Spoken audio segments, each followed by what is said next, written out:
state. We won by millions of votes. We won everything. Every metric we won by a lot. It was a massive victory. And we won, I think, largely because of this issue. I put this issue as number one issue. And they don't want us to do what we're supposed to do. And I don't think that can be. I hope the Supreme Court is going to fully understand what's going on. We have to get the criminals out of our country. And that's the basis under which we won the election. Core GDP, and this is, you probably saw some numbers today. And I have to start off by saying that's Biden. That's not Trump, because we came in on January, this is quarterly numbers. And we came in and I was very against everything that Biden was doing in terms of the economy, destroying our country in so many ways. Not only at the border was more obvious, but we took over his mess in so many different ways. Core GDP, removing distortions from imports, inventories, and government spending, was up plus 3% when you add it. We had numbers that despite what we were handed, we turned them around, and we were getting them really turned around. Gross domestic investment was a whopping 22%. Now, that is a number that people are coming in at numbers. For instance, I just walked in, I heard Samsung is now, because of the tariffs, they're going to build massive facilities in the United States. If we didn't do the tariffs, they wouldn't be doing that. So it takes a little while to get those facilities built, but they're coming in with big numbers. They're all coming in with big numbers. We have more money being spent than at any time in the history of our country. We're up to close to $8 trillion, I think I can say. And really, it's going to be a lot higher than that. Those are just the ones that we know about. $8 trillion. I'm not going to say, but I'm not sure if Biden did $1 trillion for 4 years, $1 trillion. But we're at $8 trillion for 2 months, because let's give us a pass on the first month. We were sort of getting a little bit used to things, right? But after 2 months, we have $8 trillion. There's never been a number like that. And that includes chip companies, car companies, every form of manufacturing, high-tech companies. Nobody's ever seen anything like it. So $8 trillion. I can talk about gross domestic product, gross domestic investment. I can talk about a lot of things, but to me, the biggest numbers, the kind of numbers that are, and these people are coming in. Our Secretary of Commerce spent the weekend. He went down to Arizona to see what was happening with the biggest chip company in the world. And he said, Howard, you said, you've never seen anything like it. Do you want to just describe what you saw? So they're investing $165 billion in 1,100 acres in Arizona, and they're building the highest tech chip manufacturing, semiconductors, and 4,000 employees. American tradecraft, right? Technicians doing every kind of work. The classic foundation of America is building it. They had 14,000 people. They're expecting 40,000 people to build the rest of their plants and to employ 20,000 people for the rest of the time. And this is all driven. You never saw a site like that. And this is all driven by your tariff policies. No chance this be happening without you. It's going to be about 40% of the chip market from that one section. And this is the biggest chip maker. They have 99% of the market. They come from Taiwan. And unlike the CHIP Act, which was done by Biden, where they hand everybody billions of dollars, the thing they don't need is money. They got plenty of money. What they need is an incentive to come in. And the tariffs, they're building because of the tariffs. Without the tariffs, and I'd like to say they're building because of November 5th, the election, and the tariffs. But I'm going to be a little more blunt. They're building because of the tariffs, and November 5th gave them the tariffs. So it's amazing when you look. And these are not companies that go out and say, well, we're going to build, we have to go get our financing. Let's go. Like we would, in New York, everybody would look, you get a building site, and then you'd look around for money, you'd look around for financing for 6 months, you'd get your financing. You'd build your building, the market would be good, you'd make money, the market would be bad, it wouldn't be so pretty, you'd have to negotiate, This is different. These people have so much money, they don't know what to do. I asked Howard, did they finance it? No, they do it through cash. And they say that site, and they just started, they just announced it like a month ago, and they've already started. He said, I've never seen a site like it so big. So, you're talking about essentially a $50 billion building. Now, if you build a warehouse for $50 million, that's a big warehouse, Scott. But a $50 billion building, that's a lot. They're building the electric, they've become a utility. And I'm giving them the right to become. They're going to build their own electric, they're going to build their own electricity, which they need tremendous amounts of electricity. They're going to build it themselves. Anything they have left over, they'll hook that into the grid. But the grid is old and they're unreliable and bad things can happen to grids. I said, if you want, you can hook into the grid, but that's a little bit risky. Or you can build your own electricity and become your own utility. And they, I think in all cases, are deciding to do that. So it's very exciting, and we have a lot of things going. We took over on January 20th. These are quarterly reports. We took over on January 20th. The tariffs haven't kicked in yet. I know that, and I don't want this to happen, but I know that China is doing very poorly right now. I just saw some reports coming out, and I don't want that to happen to China. I like the president a lot, President Xi. I don't want it to happen. I was actually saddened to hear it, but they are getting absolutely hammered in China. And, they're sending boats, the biggest boats in the world, carrying cargo like nobody's ever seen before. These are the biggest boats in the world, biggest cargo ships in the world. And they're coming and they're turning around in the Pacific Ocean. They're doing a big U-turn and going back because they don't want the goods because 145% tariff. But at a certain point, I hope we're going to make a deal with China. We're talking to China, but their factories are closing all over China because we're not taking their product. We don't want their product unless they're going to be fair with us. And that includes intellectual property and other things. There are a lot of things far beyond just buy, sell. So we'll see what happens. But, I was not, because somebody said, well, were you happy? I said, I am not happy. I want China to do well. I want every country to do well. But they have to treat us fairly also. So with that, I think we're going to maybe go around, and we have some letters where the secretaries and people around the table are making statements about how they're doing and what's happening. And I could start with Pete on the left because he's my least controversial person at the No, they don't know how good he is. So we'll go around the table and you can hear it. And these are cabinet meetings where they're very open and transparent. And I can guarantee you Biden didn't do this. He didn't do this. Go ahead, Pete. Well, Mr. President, I think we're controversial because we're over the target. And like so many things, Mr. President, you inherited a demoralized military that couldn't recruit, that was perceived as weak after what happened in Afghanistan and elsewhere because of Joe Biden. And what we have seen since your election and the inauguration has been nothing short of a recruiting renaissance. Decades, it hasn't been decades since we've seen this kind of recruiting in the Army, the Navy, the Marine Corps, the Air Force. The men and women of America want to join the United States military led by President Donald Trump. And the police, by the way. Absolutely. And fire. I always mention the fire, but the police and fire. But the police and fire likewise they have waiting lists now. And 6 months ago was a disaster. Truly historic. We can barely absorb the volume and retention as well. Men and women in the military who don't want to get out now that they have a real commander-in-chief. We're reinforcing standards. We're going to be fit, not fat, in our formations. We welcome back all the folks that were forced out because of the COVID mandate. We've ripped wokeness out of the military, sir, DEI, trans, and it's Fort Benning and Fort Bragg again at the DOD. We're rebuilding the military, sir. The Golden Dome is well underway. F-47, reassuring allies and deterring enemies. We found nearly $6 billion in DOGE savings that we're going to reinvest, including $50 billion from the Biden administration focused on things like climate that have nothing to do with lethality and warfighting. And we will have, as you said, sir, the first $1 trillion budget that we plan to spend wisely on behalf of our warfighters. From day one, sir, we've helped get 100% operational control of the border, come alongside DHS and CBP. We've got 11,000 troops on the border who now, because of the new national defense area, sir, can help detain illegals at the border and hand them over to CBP. It used to be if you saw camouflage on the border, they could hold binoculars, and that's it. Now we can detain and assist, and we're going to get 100% operational control of that border. Our NATO allies know they have to step up.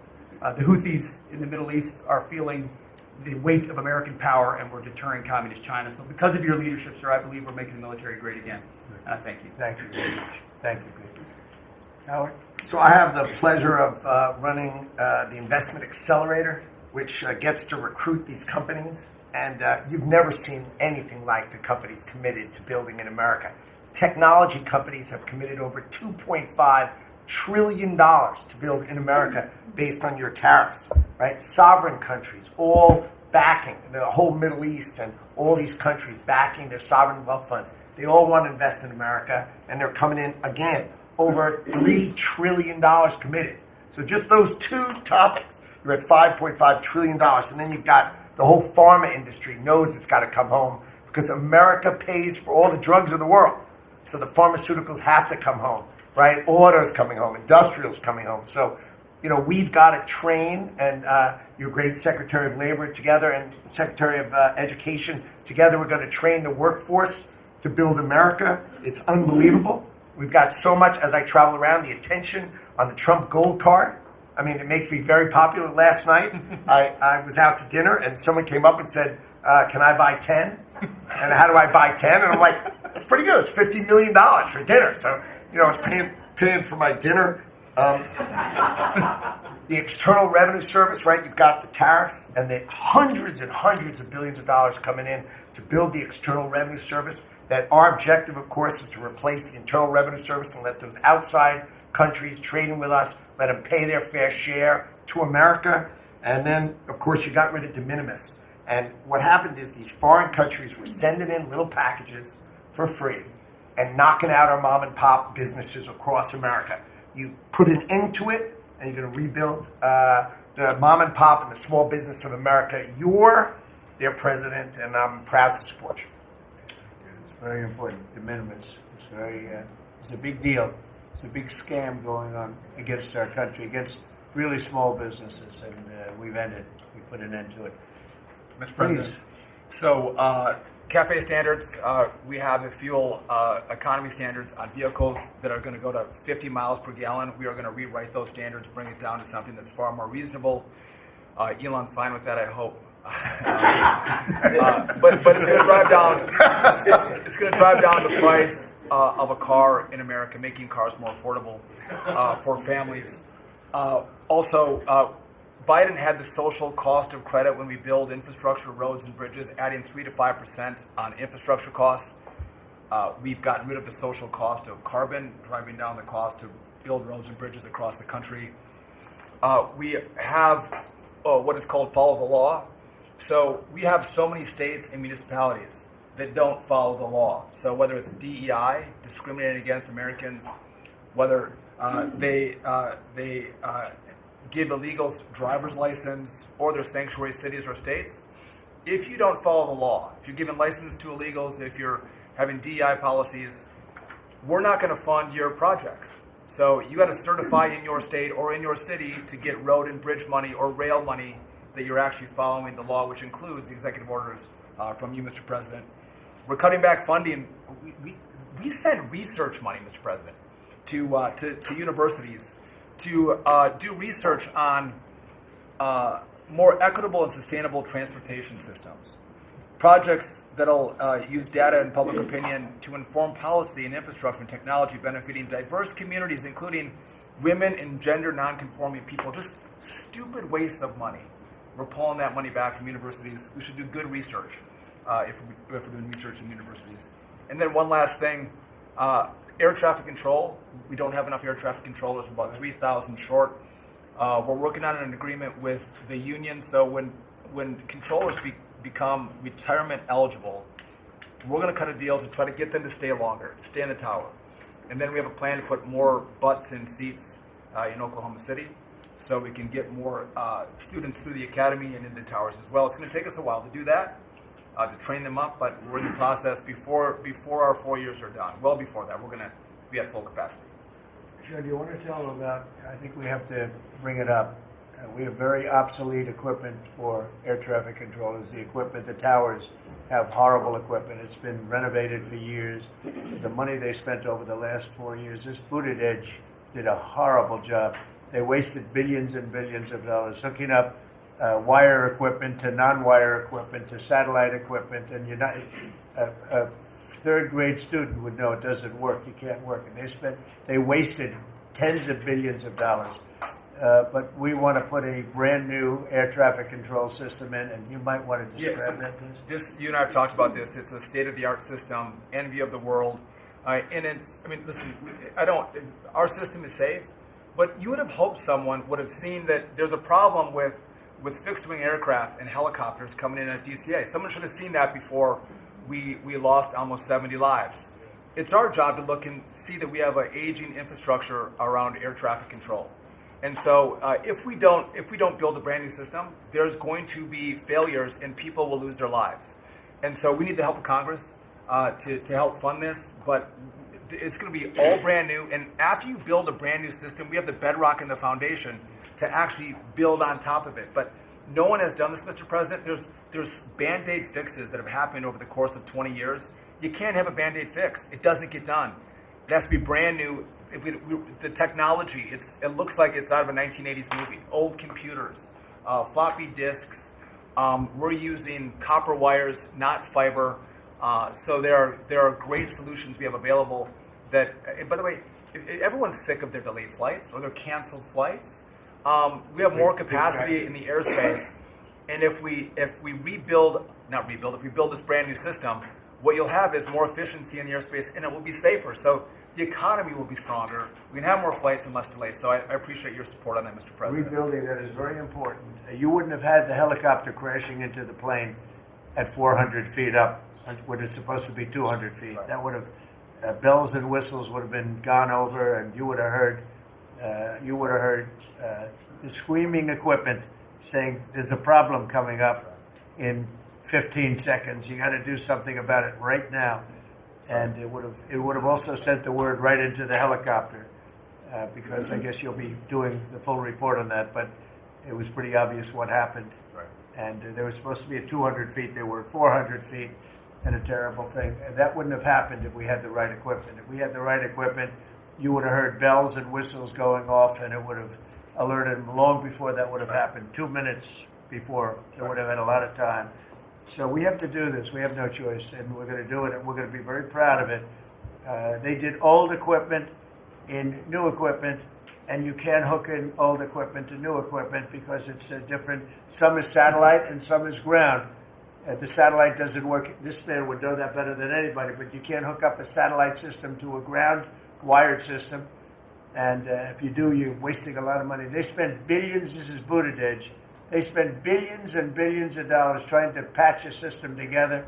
They had hundreds of different contractors, and the contractors were all fighting with each other. We're going to have one great big contractor, like the Great Big Beautiful Bill, which is going along very well. I guess I like Great Big Beautiful, but we're going to have one Great Big Beautiful contractor, whether it's maybe Raytheon, maybe IBM, maybe it could be any one of 4 or 5 different groups, but you put one in charge. They're very big, very powerful monetarily, and they give you a guarantee, and they hook up everything. They do every single thing. So they're responsible for the digging of the ditches and the fiber and every single element. And it's one system that's hooked in. It's not all these hodgepodge systems that don't work together. And it's just a shame. It's basic construction, but it's complex stuff. And there are a few companies that do it unbelievably well, and we're going to have that. So, good job, Sean. I know that's your big project. And Mr. President, no one has done it because it is complex. It's hard to do because as you're building a brand new system, you have planes taking off and landing. And so, because it's complex, no one has done it, and you've given the directive and the support to make this happen. So, well, thank you. ours is going to be an all new system. It's going to all hook up. It's going to be the same tower is going to have the same equipment. And all towers all over the country, all over the world actually, mostly, are going to be hooked in together. And when there's a problem, when planes are too close, you will hear a sound that's very ear-shattering. And I've heard it. And it's amazing. I mean, honestly, it's amazing. It's real genius stuff. And we didn't do that. What we did was just waste money. You could have just thrown it right out the window. What they did in this last 4 years was disgraceful. Whether it was the border or this, you can name 100 different things. The worst administration ever. Okay, Thank you, Mr. President. thank you. Mr. President. Secretary? Thank you. Yeah, Mr. President, thank you. And I think one of the things that I want people to understand about the VA is we're part of the national security interest you have, and you've laid the groundwork for that with leadership and making sure that with the Secretary of Defense and myself, we take care of veterans on two ends, one when they come in and one when they served and they've earned the benefits that we have. And one of the things is if we're not doing our job on our end, then the recruitment and all goes down on the other end because we have a full spectrum. That's what leadership is about. What we found, speaking the last 4 years, is we found an administration that wanted to throw money and people at problems, but they didn't want to put leadership in. They just put money and people at it, and we saw wait times stay the same. We saw issues of suicide rates, death by suicide, not change. We saw a homelessness issue barely go down. We saw disability claims skyrocket. When you took place, over 250,000 back dislodged, which we're already bringing down almost 40,000 so far just in the last couple of months. But we've also put back what you, and I was in Congress when this happened, and I was glad to see it. The Mission Act is back front and center at the VA. We're actually doing community care. We're actually giving the veteran the choice that they've earned and they've deserved, whether they can get their VA care inside our facilities or in the community. It's their choice. It's VA care. We're going to give them the highest quality care wherever they want to go. Also, we're expanding out options for treatments and others for those that are new. We're experimenting and looking at new counseling ideas, all new drug techniques that we can help with PTSD, TBI, the things that are affecting our veterans right now. But also, we've taken the leadership to take people and bring them back into work where they're actually communicating. They're back in our offices. We've put thousands of people back in. We're processing more claims daily than we were in the last little bit, hit 1 million before has ever happened, and we're actually bringing it down. And I've actually taken our deputy secretary, and he is actually having a strike force now to bring down that disability claim, plus our regular work that we're having done.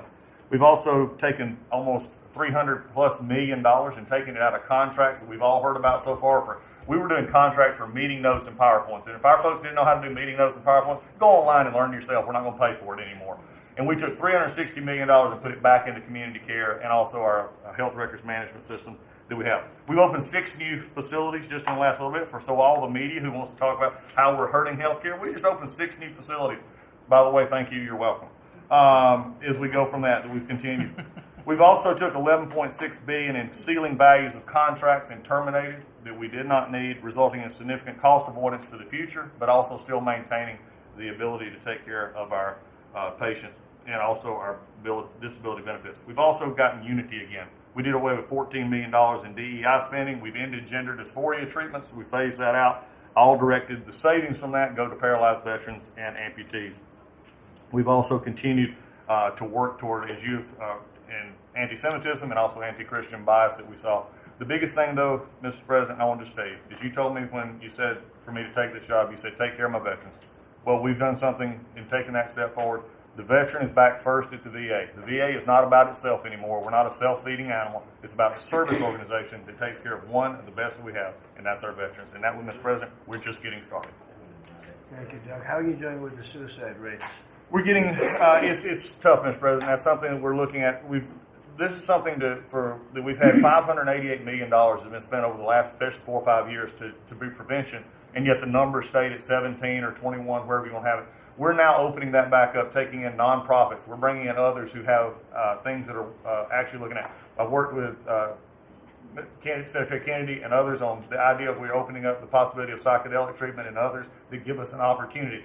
We got to research it, make sure it's good, but it's opening up that possibility. And I think, again, veterans are understanding now that we're putting them first. When I go to these hospitals, they're actually coming up saying thanks. We're back in where we need to be, and we're seeing a workforce development. So suicide is going to come down. It's also going to take some transition stuff that your Secretary of Defense has been very helpful on. We've got to transfer them out of the military so they come to us better, but we're working on that. Good. There you go. Thank you. Jameson? Mr. President, it may come as a surprise, but this has been the busiest 100 days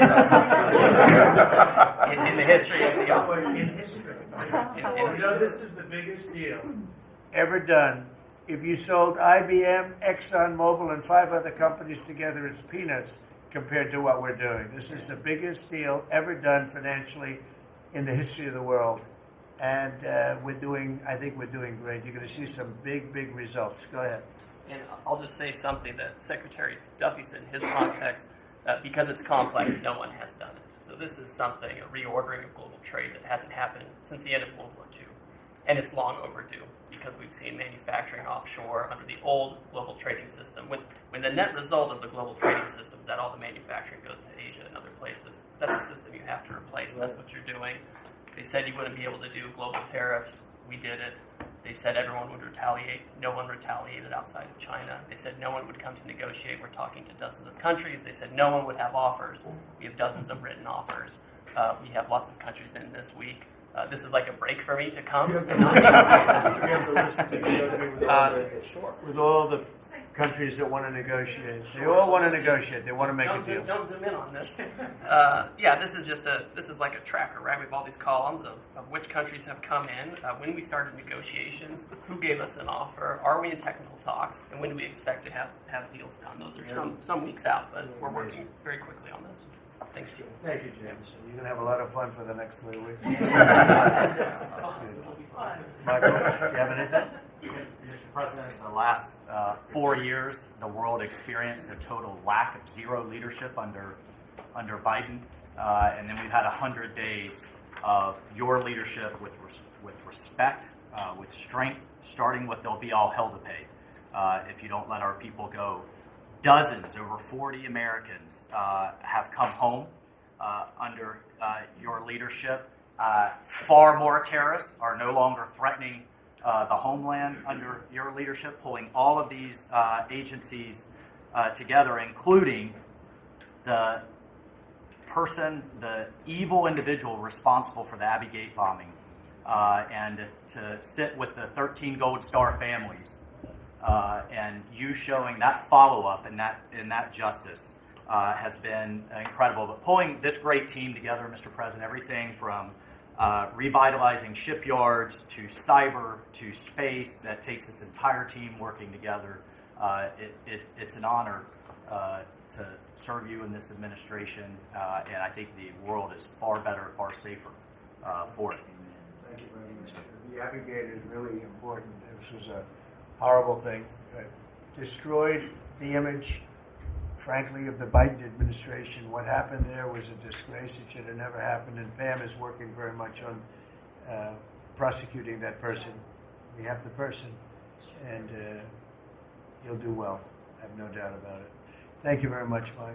So the CIA, I don't know, Ratcliffe, I don't know if he's going to say anything. He's probably the one person here that's not allowed to talk about the great job he's done, but go ahead anyway. Mr. President, as you know, at your direction, the CIA has deployed our unique covert action authorities in various places and continents to successfully advance your national security and foreign policy priorities, to advance peace, to end wars, to take terrorists off the battlefield, and to keep illicit drugs from coming into this country and harming Americans.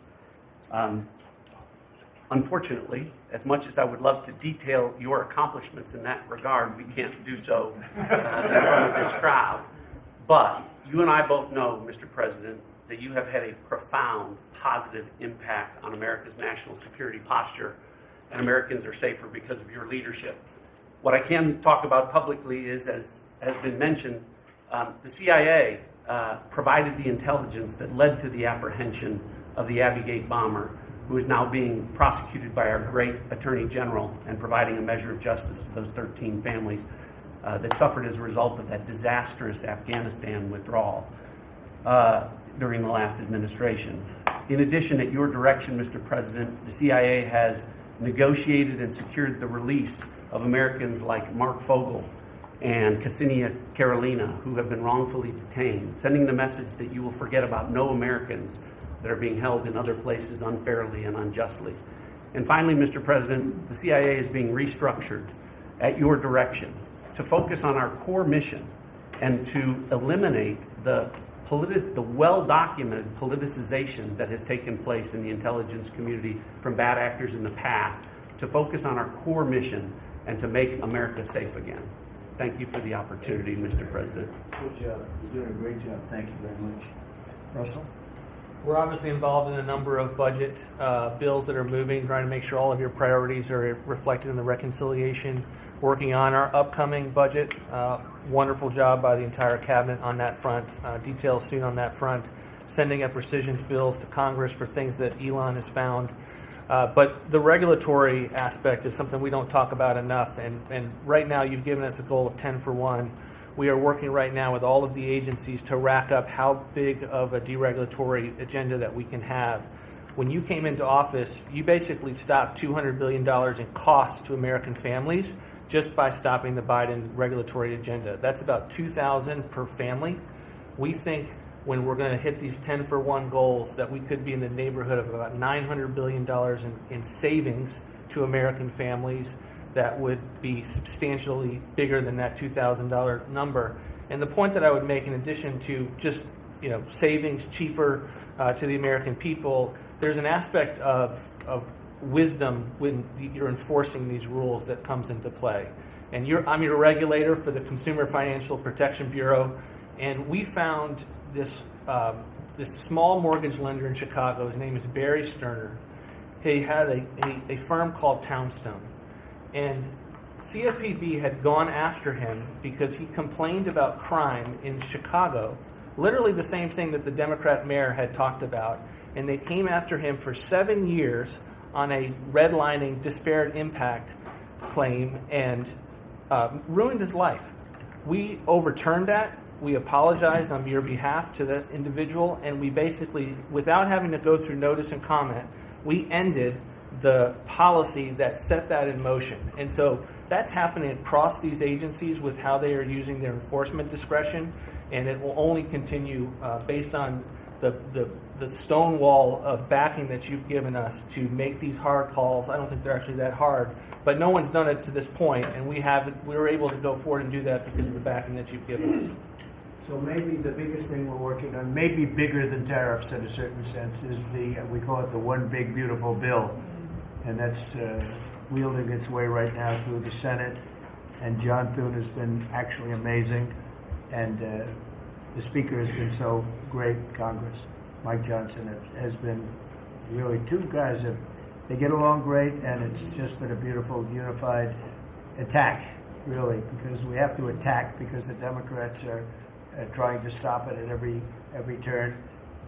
It would mean a 58% tax hike if they were successful, and lots of other bad things beyond the tax hike. But with us, it'll be the biggest tax cut in American history. How are we doing with the bill? We're doing great. We're day in, day out, hour by hour negotiations to make sure your stuff is in there, and to make sure we have the border resources, the defense resources, and to save the American people some tax money and make sure all those tax cuts that you ran on are in there that help get people back into the workforce. And I think we're making a ton of progress. I think we're doing well.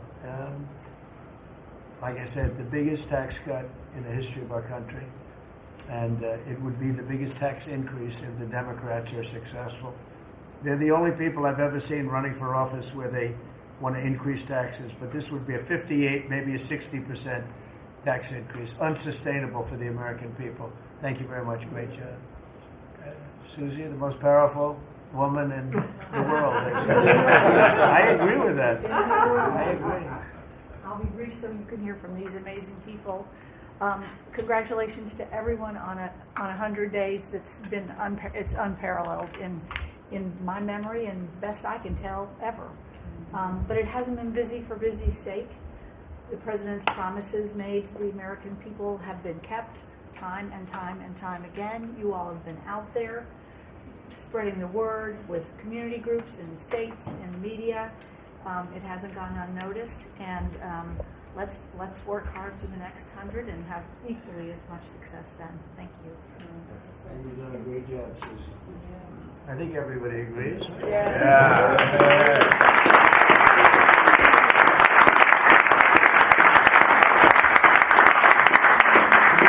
If you have anybody that disagrees, please. In front of the media. Please raise your hand if you have the courage to do so. Anyway, go ahead. Yes, sir, Mr. President. Thank you. And you made it very clear that you wanted to put America first. And also from day one, you wanted to make housing affordable again, because we do have a housing affordability crisis in our country. And so at HUD, we've been cutting all the red tape and bureaucracy as it pertains to housing affordability and unleashing creativity of our builders and developers around our country and restoring local control. We took down the affirmatively furthering fair housing rule, as you know, which was a zoning tax from Washington. So no longer will Washington be picking winners and losers, but localities and elected officials in different states and cities will have that flexibility. Also, you alluded to securing the border, and such a great job has been done with all of our partners at the table. And at HUD, we want to make sure that the resources that we have now, which is American taxpayer dollars, in the Biden administration, they prioritize illegal aliens over the American people. And so we signed an MOU with Secretary Noem at DHS to make sure that HUD-funded housing only goes to American citizens, and no longer will it go to illegal aliens coming across our border. We have about 9 million people living in subsidized housing in our country. 59% of illegal alien families use some sort of welfare program, costing us $42 billion a year. And so we have prioritized American and American people only to live in HUD-funded housing. And also to make housing affordable, we also signed a partnership with Secretary Burgum at DOI to use underutilized federal lands, as you campaigned on and promised, to identify those lands to build affordable housing in our country so that people can realize the American dream. We also restored biological truth, as you did in sports. We have the equal access rule at HUD, which we took that rule down to ensure that at women shelters, that those that enter those shelters would be of the same sex, and that we would protect the ladies of our country. No longer will those that identify as women but are not women be able to enter our shelters, so that we can protect the ladies that we serve. Along with our DOGE task force, we identified over $2 billion in savings. At HUD, $260 million at HUD were just in contracts, $4 million were DEI. And so we took those contracts down and de-obligated and sent back $1.9 billion back to the Treasury for the American people. Again, we want to be good stewards over the American taxpayer dollars. And so, Mr. President, thank you for your leadership in this. And we have a tremendous team at HUD, and I'm so grateful to be part of this team around this table to take care of the American people. And I consider it a great honor and humble to do so. Good job. Yes, sir. Thanks. Yes, sir. Appreciate it. Look. Well, I'm not sure if anyone's heard, but the price of eggs is down. I know it's news. Listen, sir, today as we celebrate the 100th day, I think that it's just such a joy and an honor to continue to do this work. So thank you for that. We have been obviously very focused on the cost of groceries, specifically eggs led the way, as you have so eloquently discussed over the last few months. And we're holding tight on a very significant decrease, which is great, and investing where we need to there. As I mentioned before the press came in, we have had a massive issue with Mexico on water, getting water to our farmers along the border for decades. When I worked in Texas 25 years ago, we were fighting with the Mexican government over the water then. You got involved about 2 weeks ago. That evening, I started conversations, and as of just a few days ago, thanks to Secretary Rubio's great deputy secretary and I, have been negotiating, and we hit the best deal, I believe, in history on behalf of our farmers, and thanks to your leadership and your strength on that. And that's a really big deal long term for those farmers in the southern part of the country. On the energy side, I know we've got Secretary Burgum and his partner, Secretary Wright, but we often forget that agriculture has a major piece of the energy dominance agenda, not just timber, not just minerals, but biofuels. So we continue to support that great leadership coming from those agencies and doing hopefully our part as well, and they've been incredible in that. Our farmers have been hurting under the Joe Biden administration. There was a 30% increase in the cost of input, so the cost of doing business for these farmers over those 4 years. When we left the White House the first time 4 years ago, we had a $0 trade deficit with our agriculture products. After 4 years of Biden, that hit $50 billion because they just didn't make an effort. And so obviously that's $50 billion less dollars at a time of very thin profitability for our agriculture community. So the Congress passed because the last administration didn't get a farm bill done either, the farmers were hurting there. So Congress stepped in. I say all that and basically said $10 billion to move out. USDA, fastest in history, that money went out to those farmers that couldn't make plant their crops. And so I'm really proud of that, and you'll hear a lot of that from the farmers today, that this USDA is moving more quickly than any ever before. And we're not organizing money based on the color of skin and other ways, which was how the last administration was moving out. We have canceled $6 billion in contracts thanks to our great friend Elon Musk and his DOGE team. A lot of those were DEI, gender, studying transgender mice. Who knew? The racism in pest management, we've canceled all of it. We're going through a major restructuring. USDA is one of the biggest agencies, and we're really, really downsizing and aligning around putting farmers first, which is really, really important. A big part of USDA, though, is food stamps. It is perhaps one of the largest, if not the largest, welfare program. And it's a supplemental nutrition program. Secretary Kennedy and I have been working very closely. We were in Texas yesterday talking about nutrition and agriculture. You can't make America healthy again without your farmers and your ranchers as your partner. So ensuring that our food stamp program and those at the bottom end of the socioeconomic ladder really have access to nutritious foods as we're facing an obesity crisis and a chronic disease crisis, which I'm sure Secretary Kennedy will touch on. And the final thing I'll say is this morning, Secretary Noem and I, together, and I brought a picture because I think this is important and it goes to why we're here. This is a South Dakota ranching family named the Mods.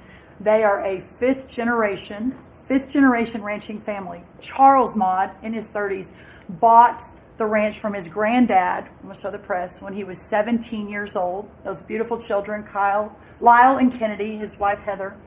Under the Biden administration, they had, of their several hundred-acre operation, they used about 20 acres and had a fence that had been there since 1910 when their family took over the ranching operation.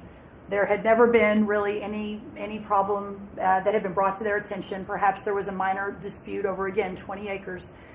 This family was indicted, prosecuted, threatened with jail time, told to find guardians for their children over a fence line dispute that the Biden DOJ pushed forward. So this morning, on the steps of the U.S. Department of Agriculture with Secretary Noem, who was their governor, as the governor of South Dakota, which is where these great people are from, all criminal charges were dropped, and really appreciate the Department of Justice. It was a really big day as we sent the signal that the over-criminalization and using government, and you know this better than anyone because you were in the crosshairs for so long, that those days are over and the regulation through prosecution is no more.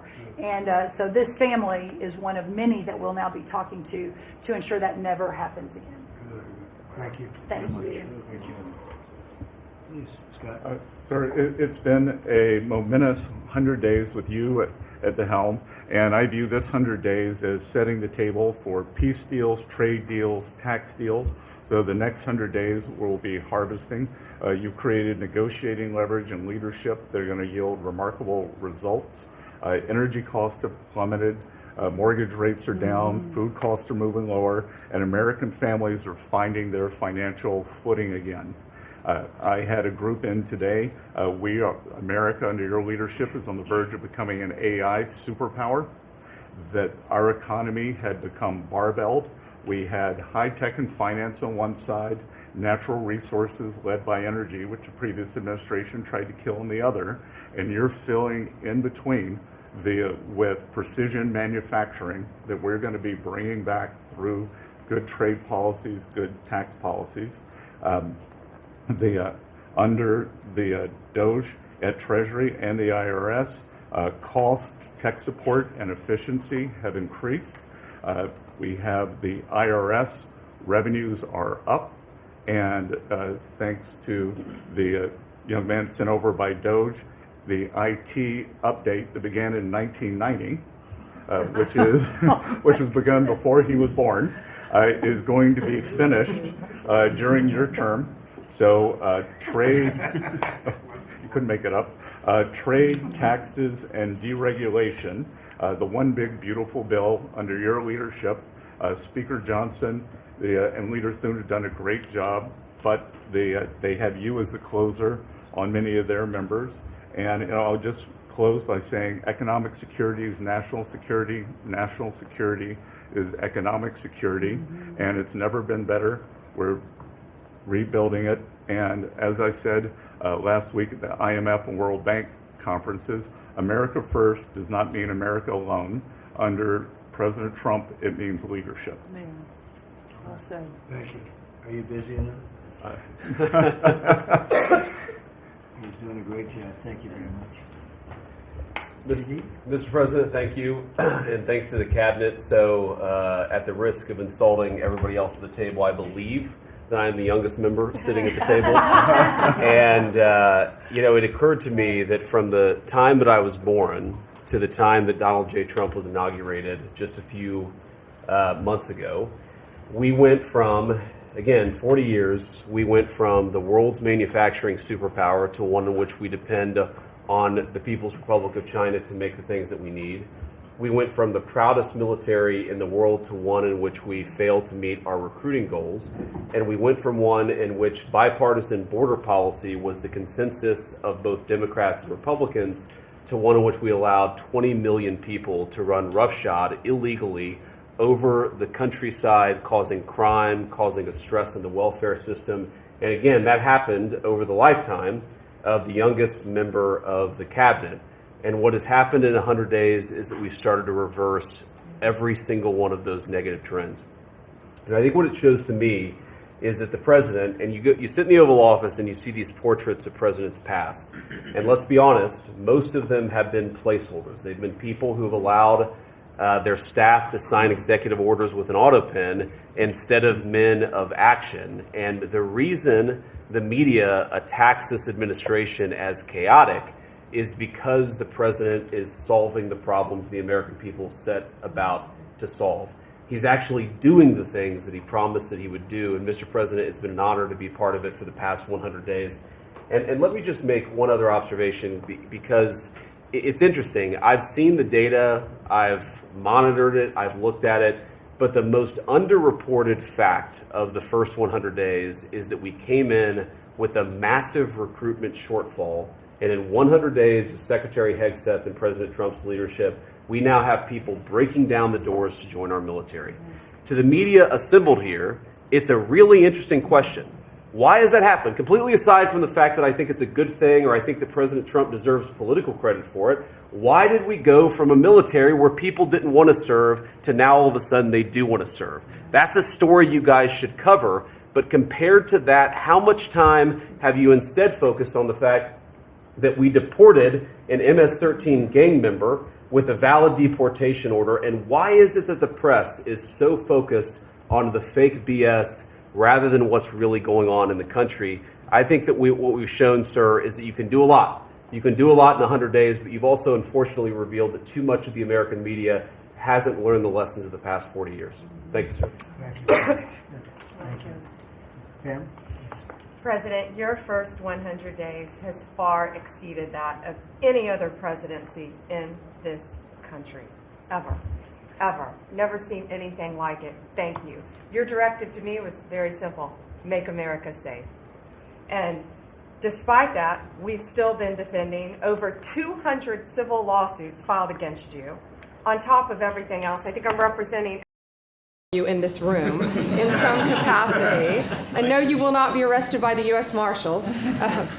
Over 200 lawsuits, over 50 injunctions. And now we've got multiple cases in front of the Supreme Court, and we will succeed, and we are doing great in front of the Supreme Court, President, and we'll continue on with that. I was at DEA yesterday, and they said to me, you, Donald Trump, have taken the handcuffs off of DEA agents. And as a result of, since you have been in office, President Trump, your DOJ agencies have seized more than 22 million fentanyl pills, 3,400 kilos of fentanyl since you've been your last 100 days, which saved, are you ready for this, media? 258 million lives. Kids are dying every day because they're taking this junk laced with something else. They don't know what they're taking. They think they're buying a Tylenol or an Adderall and a Xanax, and it's laced with fentanyl, and they're dropping dead, and no longer because of you, what you've done. ATF, since you've been in office, President, along with DOJ agencies, seized 14,500 guns off the streets. Why aren't people reporting that? 651,000 rounds of ammo. That's up 151% from 2024. That's keeping America safe. We've rescinded death penalty. We are now seeking the death penalty on cases. I'm signing death warrants. We are going after terrorism. We are going after arsonists.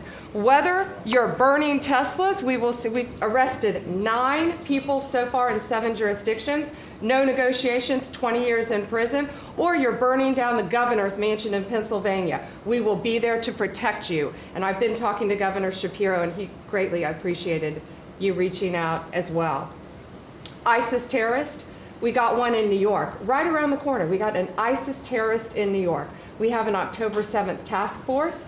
We just broke up a huge human trafficking ring by the Sinaloa cartel. 1,000 pounds of methamphetamine on our streets.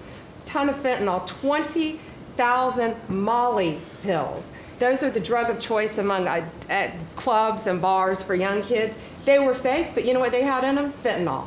That's 20,000 lives saved because of you, right there. We brought back 29 cartel members from Mexico at your direction, and one killed the Kiki Camareno, a DEA agent, in 1985, and many of us got to talk to his widow and his son, who is now a judge. And they started crying. They have tried to get that guy back forever, and thanks to so many of you in this room working together, they have justice. They were crying on the phone because of what you did, President Trump. Thank you. We're going after anti-Semitism. We're unleashing everything you told us, no more DEI, no more weaponization. We have rescinded, as I said, 200 policies, and I could go on all day long, but we are doing everything in our power to keep America safe at your direction. Thank you. Thank you, President. You're really doing a great job. Thank you very much. Okay, let's go. Nice to see you, Mr. President. Well, first of all, I think what you've heard amongst this team is the leadership, because it's given us the latitude really to collaborate amongst each other, not only in this room, as Jameson mentioned, we kind of get a break for a couple of hours here, but we stay in contact actually every other day that we're working for you. And I think what that says is I was speaking to, for instance, the Farm Bureau of Texas yesterday. I'm not the Ag Secretary, but it matters to the workforce. I'm working with the other secretaries, Lutnick and McMahon, on education and the workforce investments that you've asked me to do, because as you've come in and negotiated these great repatriation of these companies and the investments, we're going to need that workforce to build back this economy. And I couldn't see that more as I've kicked off my 50-state tour. We've been in 5 states so far. We'll finish all 50 states by the end of the year. And what we're talking to is the American workforce and these companies about what the market demand is. That's the difference, that we finally have made that connection. What do they need? How quick do they need it? And how fast can I get these either apprenticeships toward that million that we've put that lofty goal? We've already added 80,000 new apprenticeships already just since January. So at the Department of Labor, that tour has kicked off, and I couldn't be more honored to be on the ground and see my colleagues that we're passing in the skies, but we're on the ground together because we're all collaborating together. One of the things that we're talking about, illegal immigration, I have put states on notice. I warned all 50 governors that if they continue to reward illegal immigration by treating unemployment benefits as a handout, they're going to lose their federal funding as well. We can no longer continue to give unemployment insurance to illegal immigrants, and so I've let those governors, and I sent out that letter last week. We also eliminated discriminatory DEI offices within the department, specifically the Office of Federal Contract Compliance Programs. Most of our federal contracts were really just to focus on DEI enforcement. We were really punishing a lot of these companies. If they weren't complying, they weren't going to have a federal contract. We've let go of that program completely. $4.4 billion in unspent COVID funds came back to the Treasury from the CARES Act. Billions were collecting dust in these coffers, in the state coffers. We've asked for that money back to return to the Department of Treasury. We saved $250 million by canceling America Last, is what I call it, foreign handouts, including funding for things like transparency and accountability for Uzbekistan cotton industry. It doesn't make sense that we're funding, these foreign, and thank you to DOGE and to the government efficiency, what we have found with the fraud that we're seeing. I mean, some of these things are so ridiculous, you have to believe it. No, I write them down. Uzbekistan cotton farmers? It sounds like a comedy sketch. And so again, with the executive order preparing Americans for high-paying, skilled trade jobs of the future, that's our goal. The trades is where we're being focused, but all companies, and we want to make sure we're on hand for that. And what I want to say is thank you to government efficiency, because you asked us, when this transitions out, will our departments and our agencies continue that government efficiency? And I think that we surpassed that in the Department of Labor. Out of our 14,000 federal employees, 3,000 have taken the DRP, and we offered it again. So over 21% have taken that offer. And we'll keep our critical workforce, MSHA, OSHA, and wage and hour, and make sure our workers stay safe. So with your leadership, Mr. President, I couldn't be more honored to serve. I know we were probably the last to know each other, but we're getting to know each other well. And the team that you have assembled is really an honor to serve with. So thank you, Mr. President. Thank you. You're doing great. Thank you very much. Chris, please. Mr. President, you ran on unleashing American energy, and 100 days have shown the tremendous impacts that can arise from the unleashing you have enabled. I'll just hit a few highlights.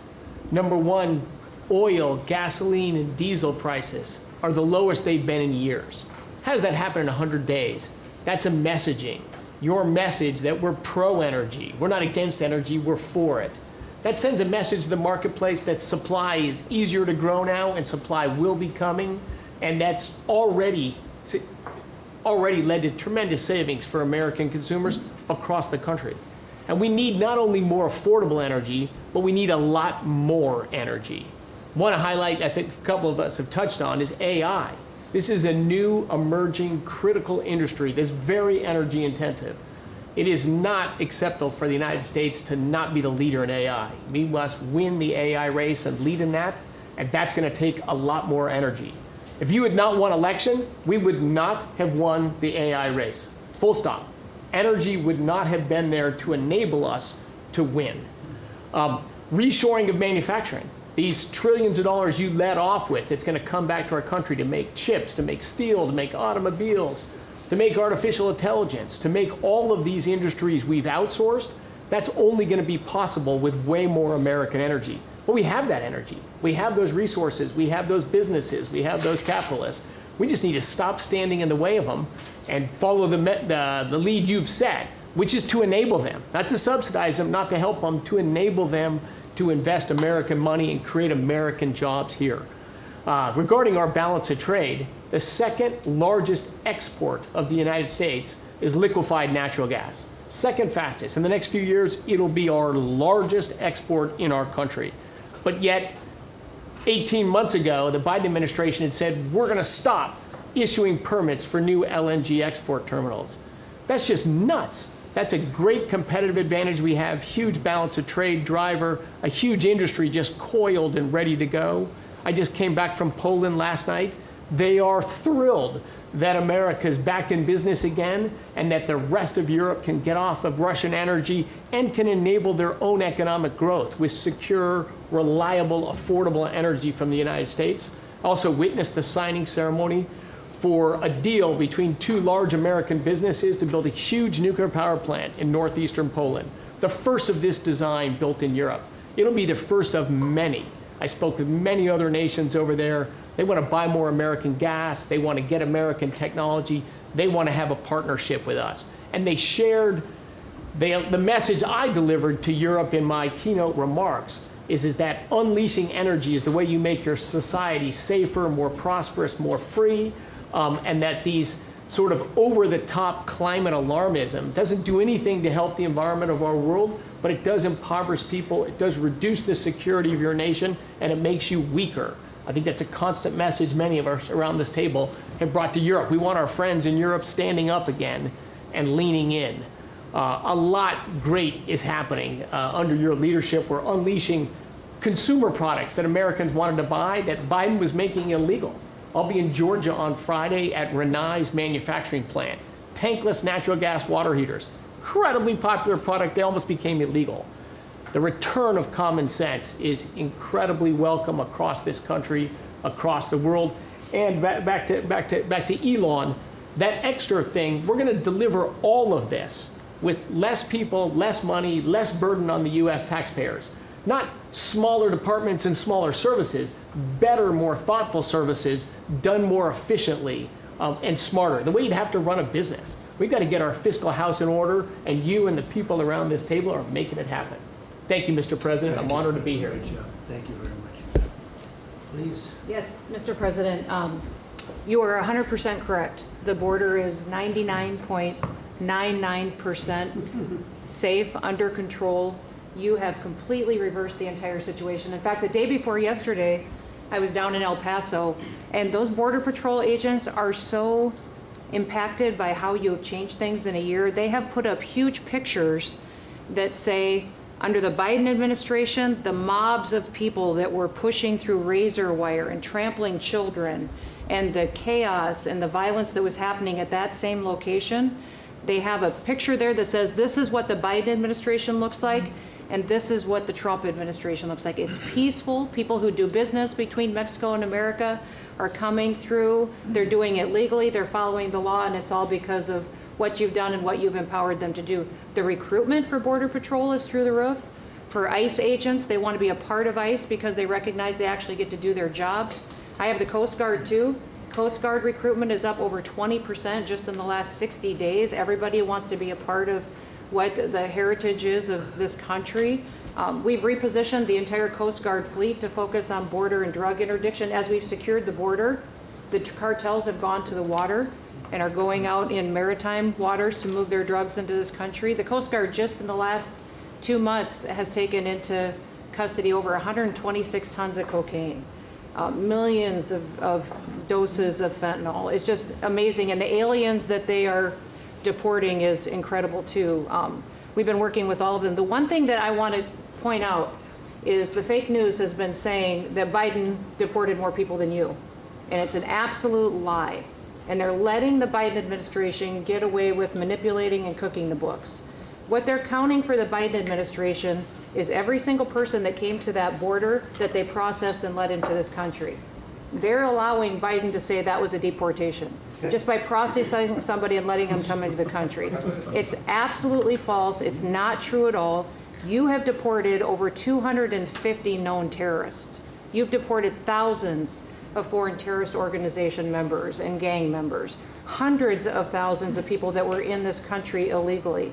We've collected $30 billion worth of tariffs through CBP, and we've also collected millions and millions, hundreds of millions of fines and penalties from people that have overstayed here in this country. So I just want to thank you. You've been a game changer. I want to thank Pete for his leadership at DOD and what they've done. I want to thank Marco for his diplomacy and getting us travel documents into these countries. Mexico has finally come to the table and now is going to take a lot more people that we're able to send back to that country. And the president of Mexico told me, sir, she turned around over 500,000 people in Mexico before they ever reached our border.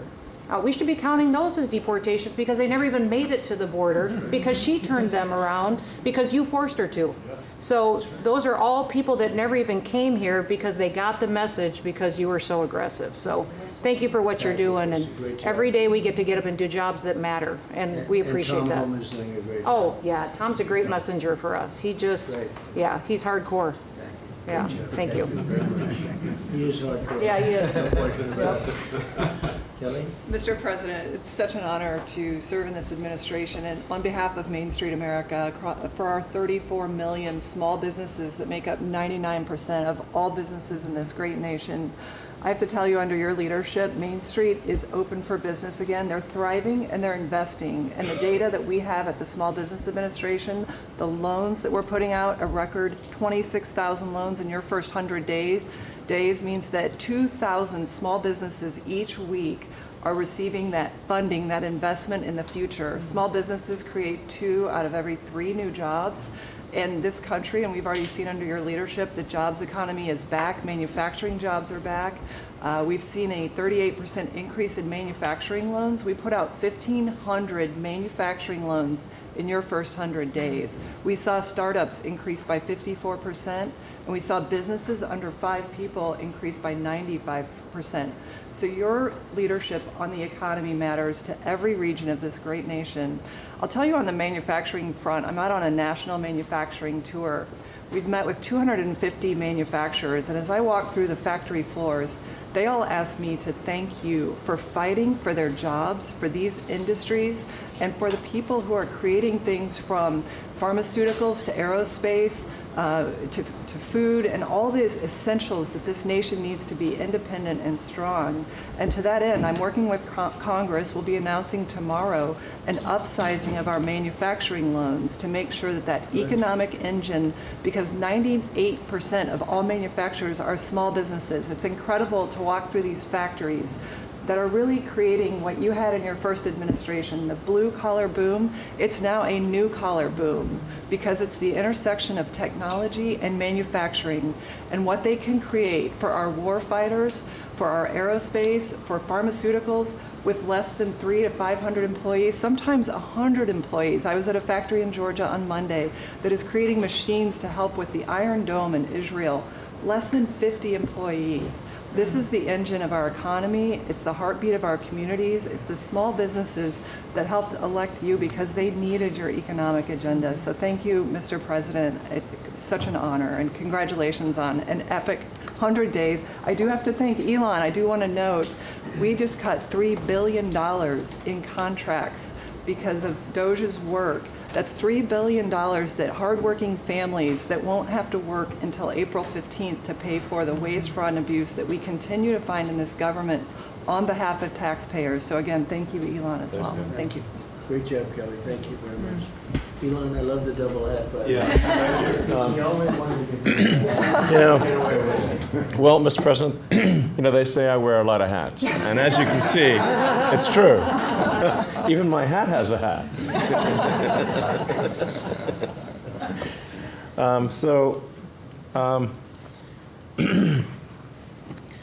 You know, the American people voted for secure borders, safe cities, and sensible spending.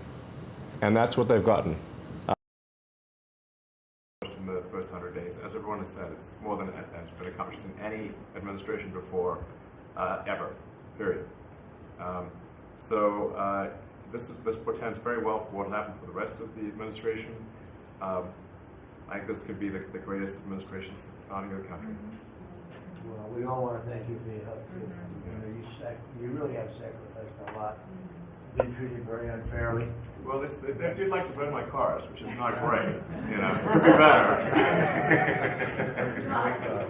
But you have been treated unfairly. But the vast majority of people in this country really respect and appreciate you, and this whole room can say that very strongly. You've really been a tremendous help. You opened up a lot of eyes as to what could be done, and we just want to thank you very much. And you know, you're invited to stay as long as you want. At some point, I guess he wants to get back home to his cars and his.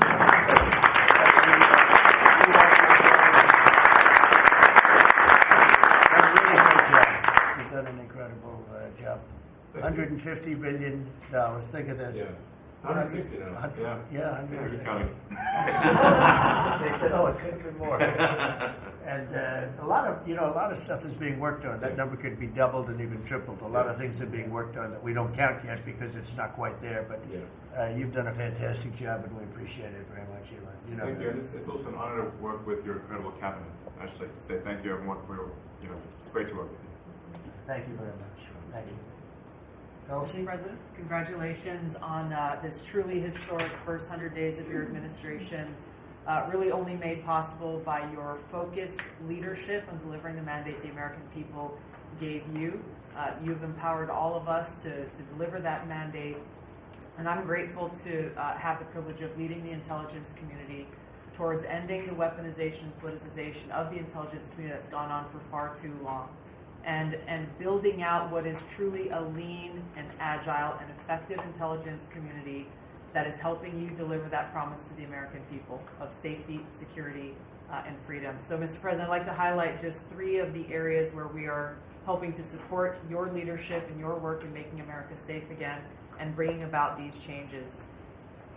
First of all, because of your designation of cartels as foreign terrorist organizations, I took immediate action with our National Counterterrorism Center to prioritize their focus on those terrorists and gang members who are trying to enter our country through legal or illegal means, and to seek out those who already are here in our country because of the Biden administration's 4 years of open borders.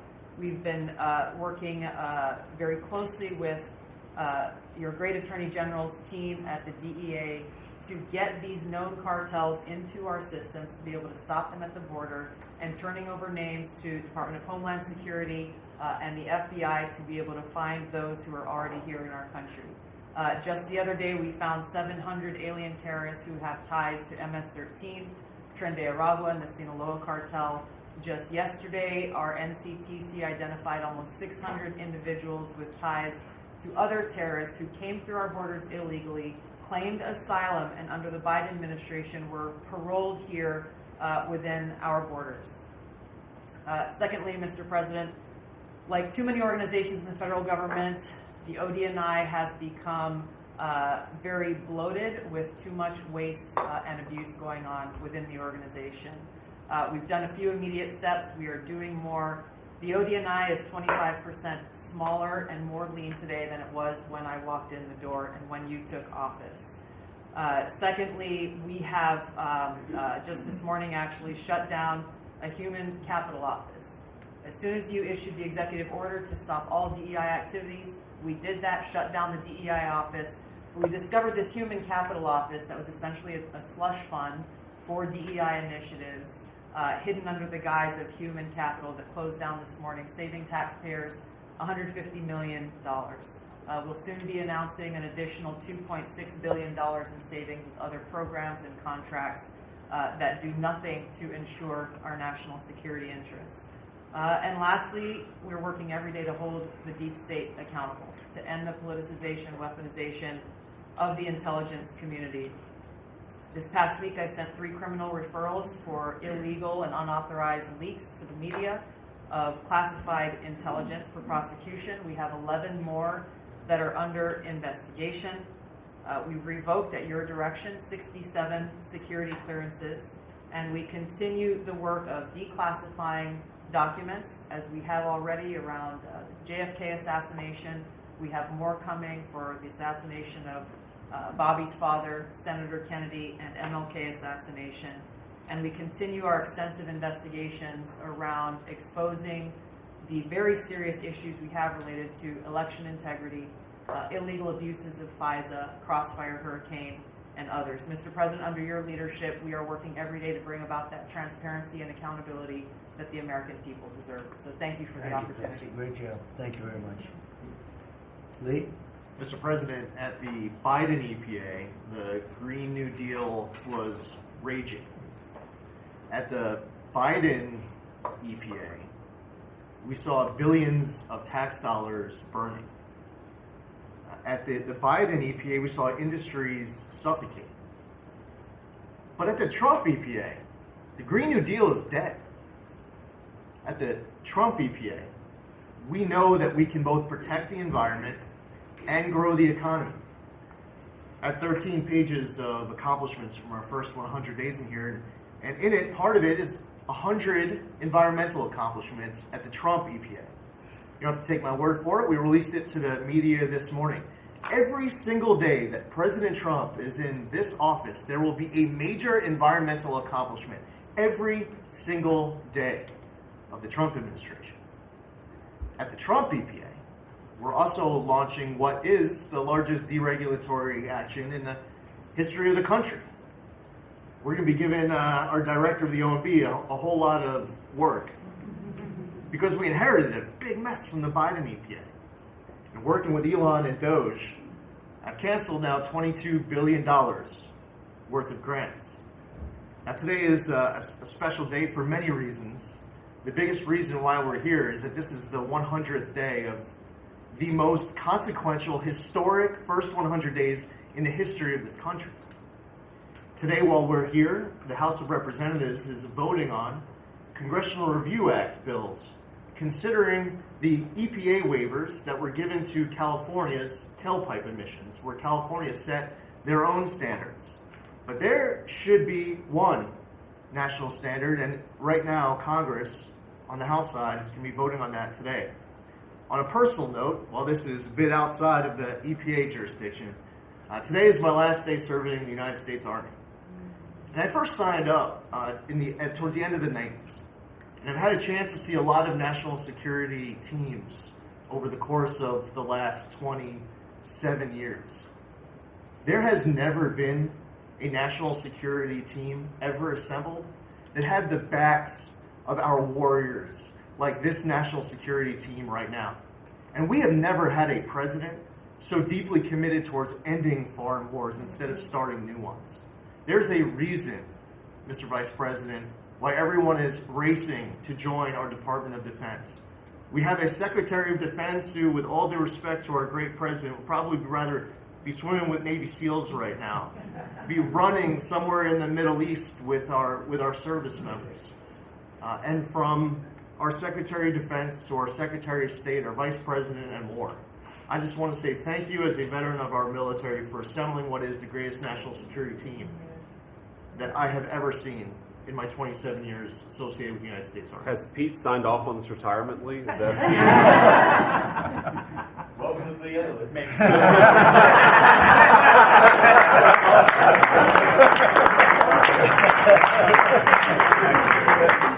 Thank you for your service, Lee. Yeah, thank you. You're doing a fantastic job. We appreciate it very much. So, well, Mr. President, I don't think I have ever worked so hard to try to fire myself. We're certainly making great strides in that. We've reduced the folks over at the Department of Education by about 50% now through our RIF program, and so we've closed a lot of the district offices, consolidated, so there are a lot fewer people working a lot more efficiently in the Department of Education. The commissioners of education in every state, and I was at a meeting with them not too long ago for not only our states but our territories. They are thrilled with the opportunity now to be able to have more control over the education in their states, to get rid of a lot of the red tape and regulation that's kept them from doing what they're doing. So we're seeing, I think, great improvements. We'll see test scores, I believe. It'll take a bit for them to be able to go up, but I think now that they're going to have the opportunity to put in their own programs, we'll see that grow. At the same time, we've been focused on higher education for our universities. We've returned proper enforcement of Title IX protections to schools. We have stopped funding to Columbia, for instance, and some other schools for not only Title IX but Title VI infractions. And those are moving along. I think we've brought people to the table. They know that you are serious. You meant what you said. They're going to make changes. They're making their campuses safer again. Anti-Semitism was just out of control in many of our universities. And so some tried to, in fact, Harvard is sued, and they're saying that it's First Amendment infraction. No, this is civil rights, safety on our campuses for our young students who are there. And with Pam's help and the task force that we formed with HHS, with GSA, with other agencies, we're going to make sure that our campuses are safe. And so there's a lot of good work going on. I think one of the biggest things, you'll be very happy to hear this, Mr. Vogt, that we are putting back into place collecting on our student loans that have been delinquent since March of 2020. There's been no effort to recollect on those loans. So as of May 5th, the letter goes out that the loan recollection is beginning again. So for those people who have borrowed money and who have not been paying, that's just not to be punitive. There are many ways that they can go online to understand how they can get back into the right payment structure, because when they're in default, they can't buy a house, they can't buy a car because their credit scores are down. So it's helpful to them as well as to get this money back into the country. I mean, $60 billion of increased student loan debt since 2020. And in total, we've got almost $1.7 trillion in student debt. So we're gonna start getting it back.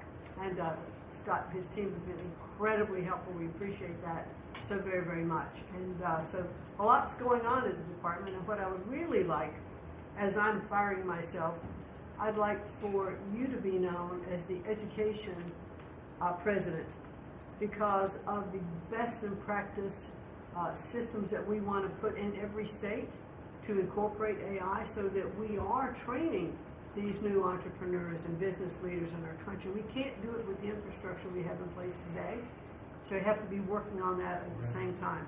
So we're going to be doing that. So thank you for your charge to elevate education, so that we are providing for every student access to excellent education. Thank you, sir. Thank you very much, Linda. And what's going on with Harvard and some of these colleges that are taking vast amounts of money, who also have vast amounts? They've got $52 billion, and really scamming the public and hiring people like de Blasio and Lori Lightfoot, who are certainly two of the worst mayors in the history of our country, paying them a fortune of salary and having them teach our children how to manage cities and how to manage government. What's the word as of this morning on, let's say, Harvard? Well, we're negotiating with them. When we went back to them to say we welcome them back to the negotiating table, their response was a lawsuit. So Pam and her team are helping work with that. And I am, enjoying the fact not only am I firing myself, but I'm now being sued fairly regularly by different departments of education. But we're staying tough with them. The other thing that we're looking at also are the 117 violations of these big universities like Harvard and others, who are not reporting, as they're required to do by law, foreign money that comes in and how much that is and where it comes from. And so that is and students. Yeah, and it's very serious. Where are these people coming from? Yeah, Yes, exactly. sir. We pulled back their grants because Harvard isn't responding to us criminal activity by their students. And until they give us that list, they're not getting any more grants from Homeland Good. Security. I think we should pull it back. We did. The students they have, the professors they have, Right. the attitude they have is not American, and I think you should. A grant is a grant. We don't have to give grants. Exactly right. So we'll pull back the grant. All right. Very good. Thank you very much, Linda. Bobby? Mr. President, thank you for your extraordinary leadership over the past 100 days. We are already making America healthy again. We announced last week the ban on the 9 petroleum-based synthetic dyes, food dyes. Within 2 years, within 2 months, we're going to ban the worst 2 of them. I am working with Secretary Rollins on dietary guidelines, the dietary guidelines that the President Biden's administration gave us. 453 pages. They're basically unreadable. And they are the product of the same kind of politicized science that drove Fruit Loops to the top of the food pyramid. And we're going to do real science, gold standard science. We're going to develop we have till December to do it, but we are working very, very fast together. We're going to get it done by the end of the summer in time to drive change, major dramatic changes in the school food, school lunch programs over the next school year. I'm working also with Secretary Rollins on the SNAP program and to get sodas and candy off of the food stamp program. 10% of food stamps go to SNAP. And I want to thank you for your courage. You are a business-friendly president, probably the most business-friendly in our history, but you're also willing to stand up to very, very powerful businesses, and you've shown that again and again.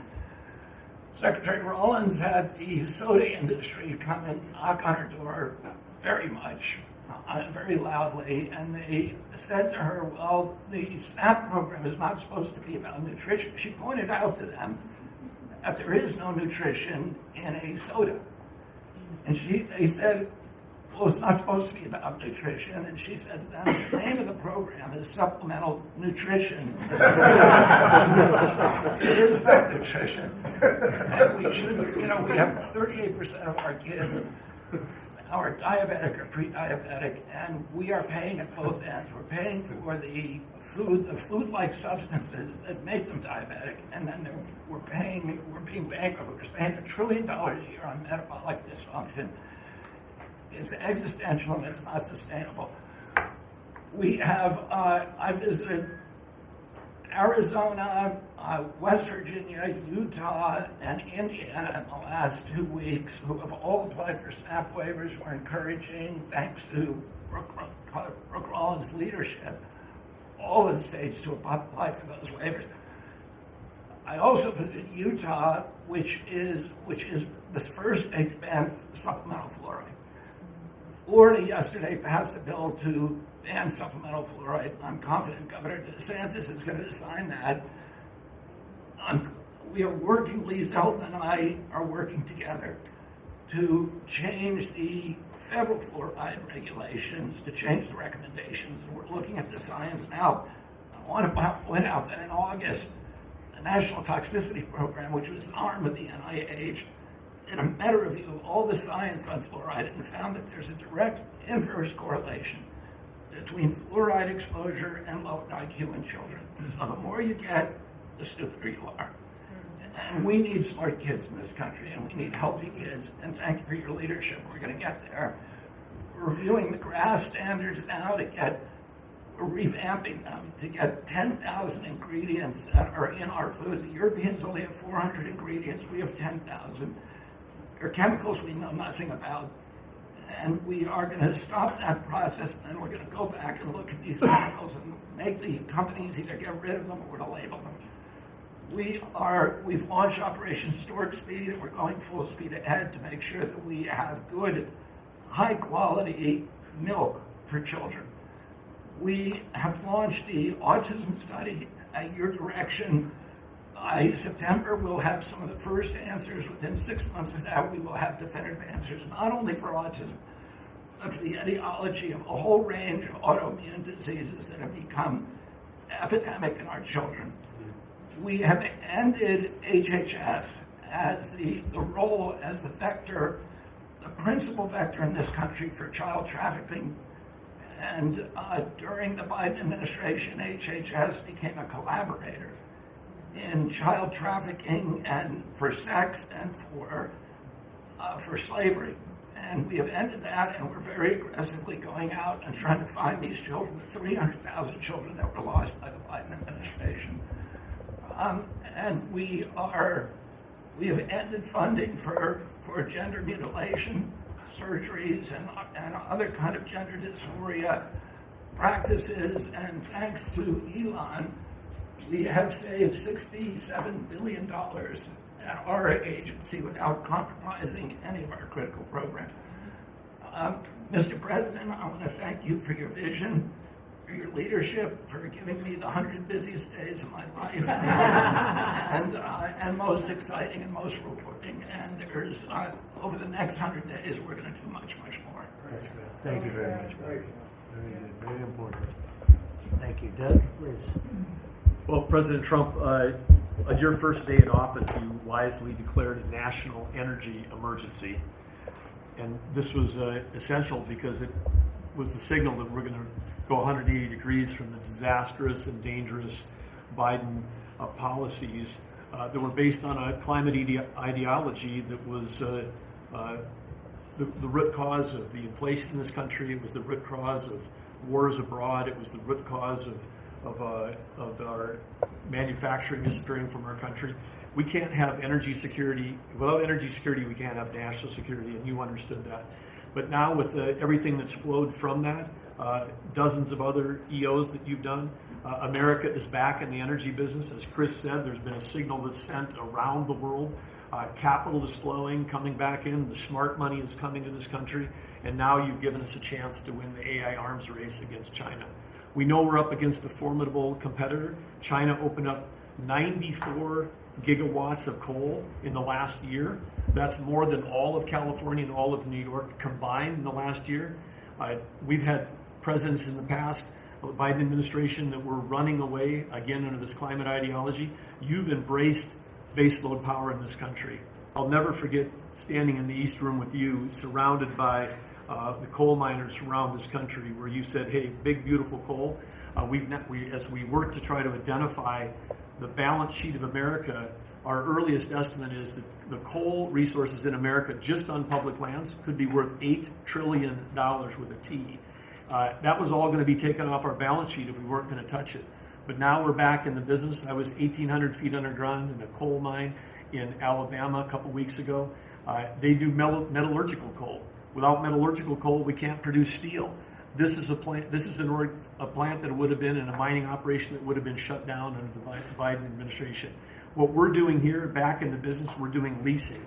We're leasing for oil and gas. We're leasing for timber with Brooke Rollins. We're leasing for grazing. We're leasing for critical minerals, which is key. And when we lease the public lands appropriately and by the law to do that, we're bringing in revenue. We're bringing in jobs. We're helping strengthen America. And so we're treating our natural resources like the American balance sheet they are. And America's resources, the 700 million acres of surface that's public, the 700 million of subsurface, the 2.5 billion offshore, all contain what we need to have self-sufficient supply chains. And so in this, we're focused deeply on critical minerals. The Biden administration put us in a real predicament right now. The whole trade team, the whole cabinet, Susie's jumping in, leadership across everybody, the National Energy Dominance Council. But of the top 20 critical and rare earth minerals that we need for defense, that we need for industry, China's controlling 85% of the refining for that. So we are running at warp speed 7 days a week to try to put ourselves back in business in that way. So, and I want to just close out by saying a couple other things. One is the border. Few people realize that 41% of the southern border is in the Department of Interior. And then we've got a few more percent that come with Brooke and with the Forest Service. But that's been a risk area. Part of the reason everyone was pouring into our country, Biden wasn't enforcing the border laws. They definitely weren't enforcing it on public lands. And so again, tying two presidents that had a great propensity for action, Theodore Roosevelt in 1907 created what was called the Roosevelt Reservation, 60-foot strip that go from Texas all the way to the Pacific Ocean, because he was worried in some future state there might be smuggling. I don't think he was anticipating human smuggling and fentanyl trafficking, but that has been largely unused. He gave us the authority to transfer that, and so working with Christie and working with Pete, we've transferred that to the DOD. So transferring land from the other agencies like Interior to the Department of Defense, then as Pete said, they can do the detain and assist with the military. And having been down at the border multiple times in recent week, I can confirm everything Christie said. The enthusiasm, the morale of that group is exactly 100% opposite of when Christie and I were down there as governors. I had Border Patrol people say that they were multi-generational service in that law enforcement that said, my wife and I are telling our children never to go into this thing, to go into Border Patrol. People this time were saying, I got a 17-year-old. As soon as they turn 18-year-old, they're signing up. My wife is thrilled. They're going into law enforcement. They're so proud to be serving with you. Everybody I've met, whether it's in a coal mine or at the border, law enforcement, the one thing they say on those trips is, please thank President Trump from all of us, the change that you're making. And I want to say especially this became very dear when we last week renamed a U.S. Wildlife Refuge in honor of Jocelyn Nungare. Jocelyn Nungare, of course, lost her life tragically to illegal Venezuelan gang members in this country in a horrific way. But her mother, Alexis, was at that ceremony.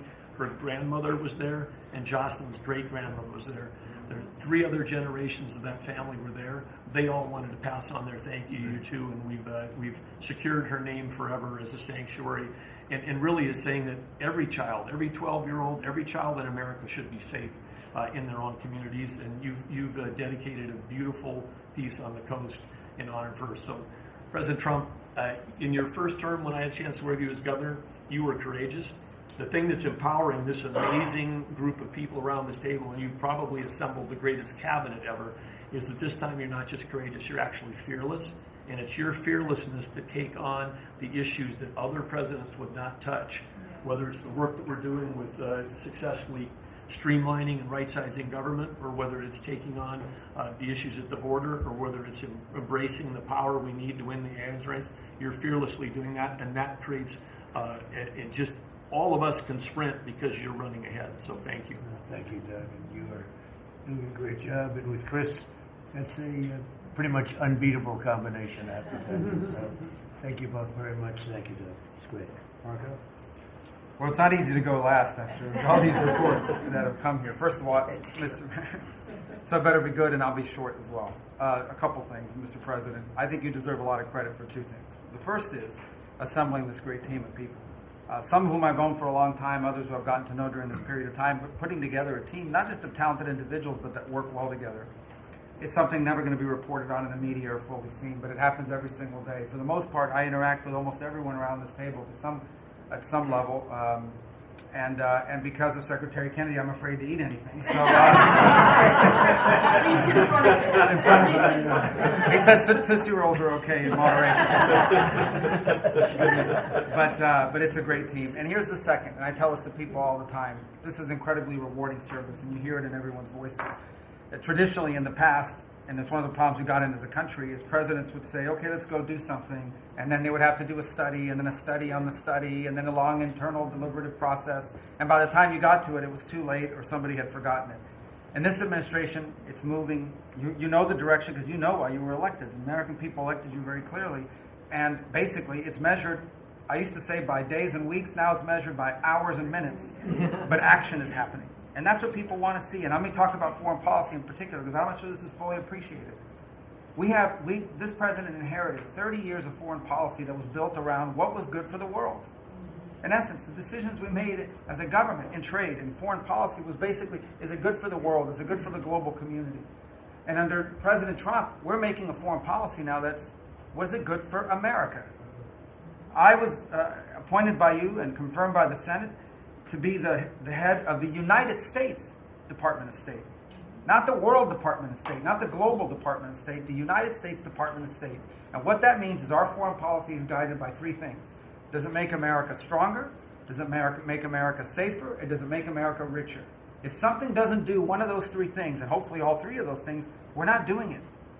Now, we went out and hired a consulting firm to help us organize ourselves. Luckily, they were free. They're called the Department of Government Efficiency. And they helped us do a couple things. Number one is our foreign aid. We were funding some crazy stuff.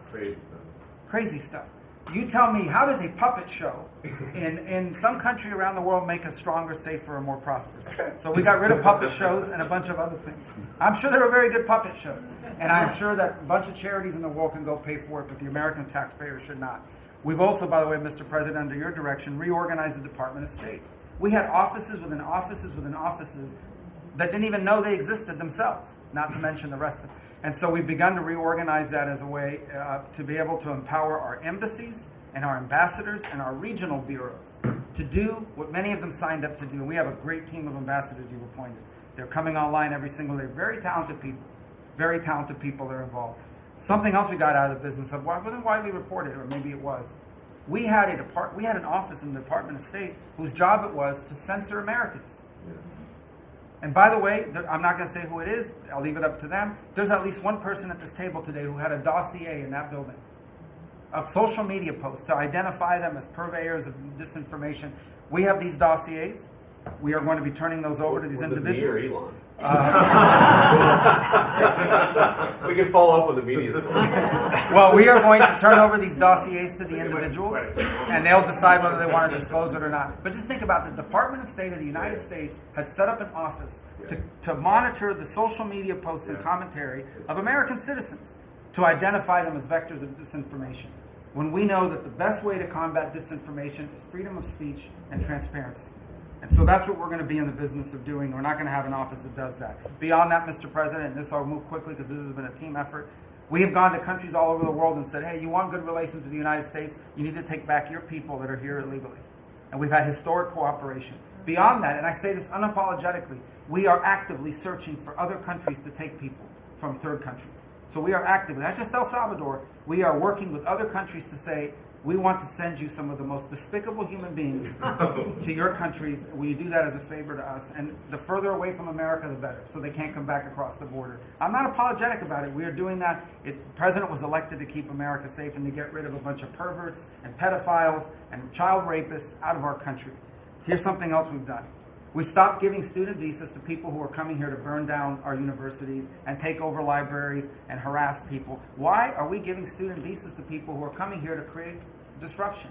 And we've taken away the student visas of people that are coming here to do that. It's simple. If you're coming to America to start riots, we're going to take away your student visa. And by the way, every country in the world that I travel, 14 countries in 14 weeks, you know what they all say to me? Yes, that's what we would do too. So the only people who seem to disagree with this are a handful of federal judges and a bunch of crazy people who get paid to write and report. So anyway, we're getting rid of that. Now here's some good news. We're going to have the World Cup, the FIFA World Cup, the FIFA Club Cup, and then we're going to have the Olympics. So we have to have a Consular Affairs Bureau. We have very good, talented people there, but we are going to infuse technology, again, working with our consultants, to be able to, millions of people are coming into this country for this. We've done it to improve customer service. So some of us who served in Congress recognize that about a year and a half ago, we had a meltdown under Biden. You couldn't get a passport. You get people calling, I have a cruise on Friday, my passport expires. In the month of March, we processed 2.78 million Americans, their passports. That is the historic, it's the largest single month processing of passports ever, and we think it's a good way to build the momentum to be able to do the visas. Two last points I want to make. We have a great team that you've built. I want to especially acknowledge Steve Woodcock. This is a person that doesn't have to be doing what he's doing. He has a very good life in Miami, my hometown as well. He has worked incredibly hard, has done it without any agenda, and we need to acknowledge him. I want to acknowledge Mr. Boulos as well, who did something really great last week. They told us this war between the Democratic Republic of Congo and Rwanda is intractable. It can never happen. It will never happen. I sent Mr. Boulos, your envoy. A week later, I look on my schedule, the signing of a declaration of peace between the Democratic Republic of Congo and Rwanda. We signed it at the State Department last week. We hope it will lead now to a lasting, permanent peace that we hope to invite them back to Washington to sign. So and we have a lot of good people working on our teams as well, but these are two great people. Mike Waltz alluded to this earlier, and this is the last point. In the first 100 days of the 47th presidency, 47 wrongfully detained Americans have been returned to the United States, thanks to your leadership and the diplomacy that was exercised to make that happen. 47 for the 47th president in the first 100 days. And that's all credit to you, Mr. President. Thank you for the honor to be able to serve alongside you, for you, and alongside all these excellent people. Well, thank you very much, Marco. Really great job. So, I've been involved in a lot of groups of people over the years, good groups, bad groups, all types of groups. But I have been involved in some incredible groups, but I've never been more proud and impressed, frankly. Impressed is maybe even more important, but I've never been more proud or impressed than I am with this group. This is an amazing group of people, and I hope some of those television cameras were blazing and it was on so people could watch this because, frankly, no matter who you are, no matter where you come from, this is an impressive group of people. I sat around being somewhat competitive. I said, well, let's see, who did the best job, who did the worst job?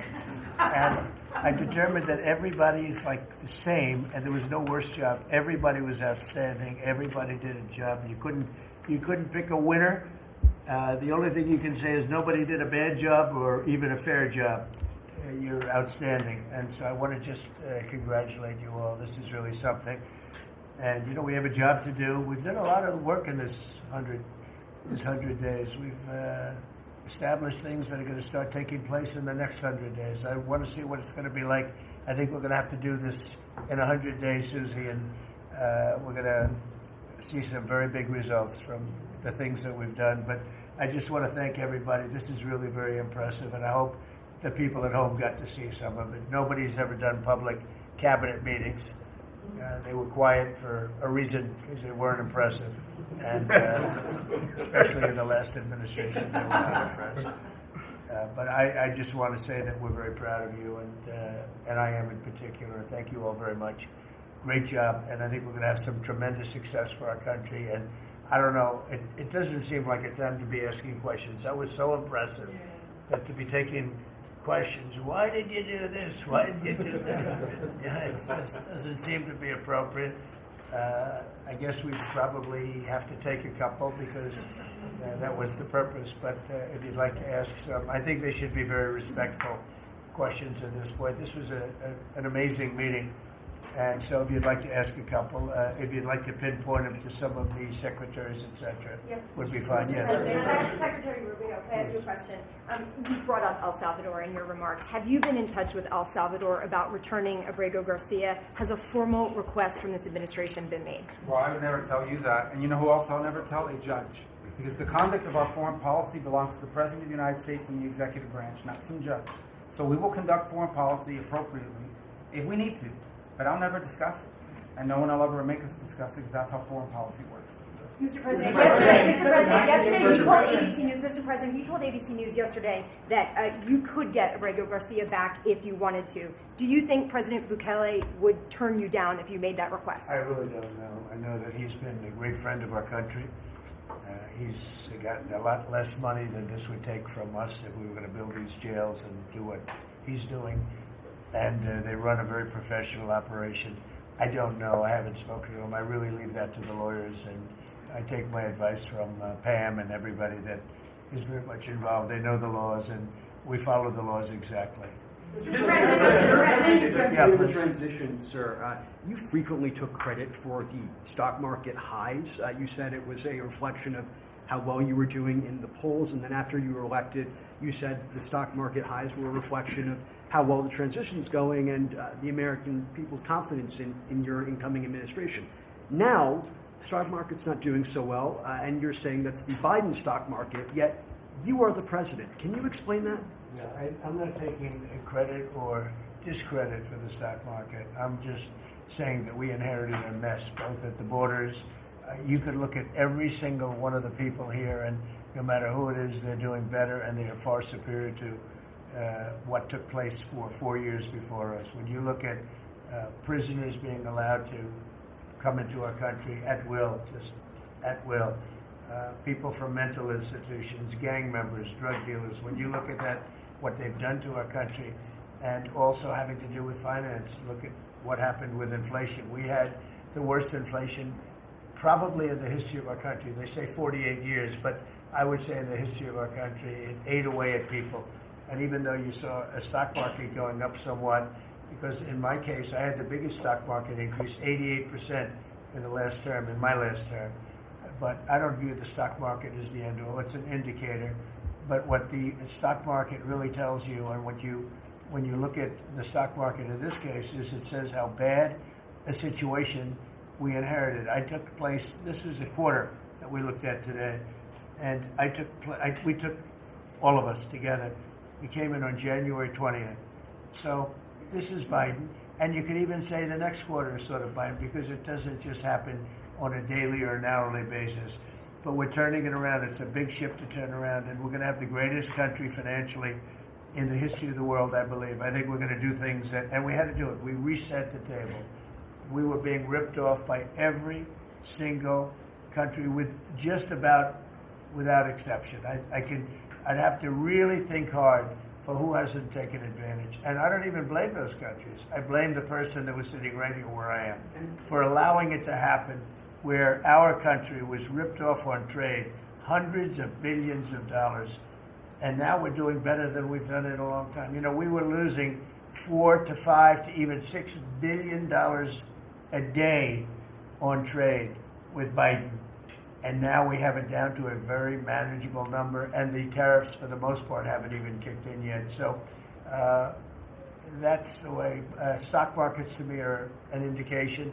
But the big indication is what's happening, and the people around the table know what's happening. Yes. The Ukraine minerals deal is set to be signed in 24 hours or What's so. it? Is it true that the Ukraine minerals deal is about to be signed in the next 24 hours or so? There's some reports saying that. And if it's true, has the deal changed at all from the last time we heard about it? Well, I'll ask Scott to answer the question because he is responsible for it. Yeah, our side's ready to sign. The Ukrainians decided last night to make some last-minute changes.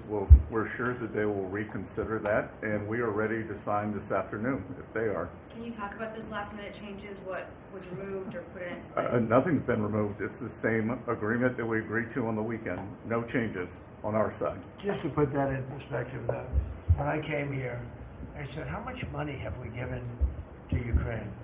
The real number is about $350 billion. It's unthinkable. And we had no security. We had no nothing. We were just pouring money there, unsecured money, putting it in banks, and anybody could have taken it out. You know, anybody over there, it was their decision. I've never seen anything like it. Europe, on the other hand, which is obviously that whole situation is much more important to Europe because we have an ocean in between. But Europe gave about $100 billion. It's a lot of money. It's a big sacrifice they made also. But they gave much less than we did. And their money is secured, totally secured, by deposits in banks. The deposits are largely Russian deposits. That's what Europe did, but their money is secured. So they gave $100 billion totally secured. We gave money like it's throwing it out the window. And it was done by Biden, and this is Biden's war. This isn't Trump's war. I'm trying to get out. And more than the money, they're losing about 5,000 young Russian and Ukrainian soldiers a week, mostly. There's some people also being killed in towns where missiles should not have been shot, small cities and towns. But we are trying to save the lives of about 5,000 young, mostly soldiers, that are losing their lives a week. I see satellite photos, probably off one of his satellites, come to think of it. But I see satellite photos every week of fields with arms and heads and legs scattered all over. It's a violent, horrible situation. And more important than the money, I want to save the lives of people from other countries that are dying so stupidly, so needlessly, and they're dying. But I said, what are we doing? How did we get into this war? Would have never happened if I were president. Everybody knows, and it didn't happen for 4 years. Wasn't even thought of. I discussed it with President Putin a lot. Ukraine, it was the apple of his eye, but there was no way he was going to do anything. Zero chance. And I said, we feel foolish. The Europeans are putting up money. It's totally secure. They get the money back. We're putting up much more money. We have absolutely nothing. And I didn't want to make a complicated deal. I didn't want to make a deal that couldn't be made because Ukraine doesn't have very much money. They're going through a very bad period of time. It's been brutal.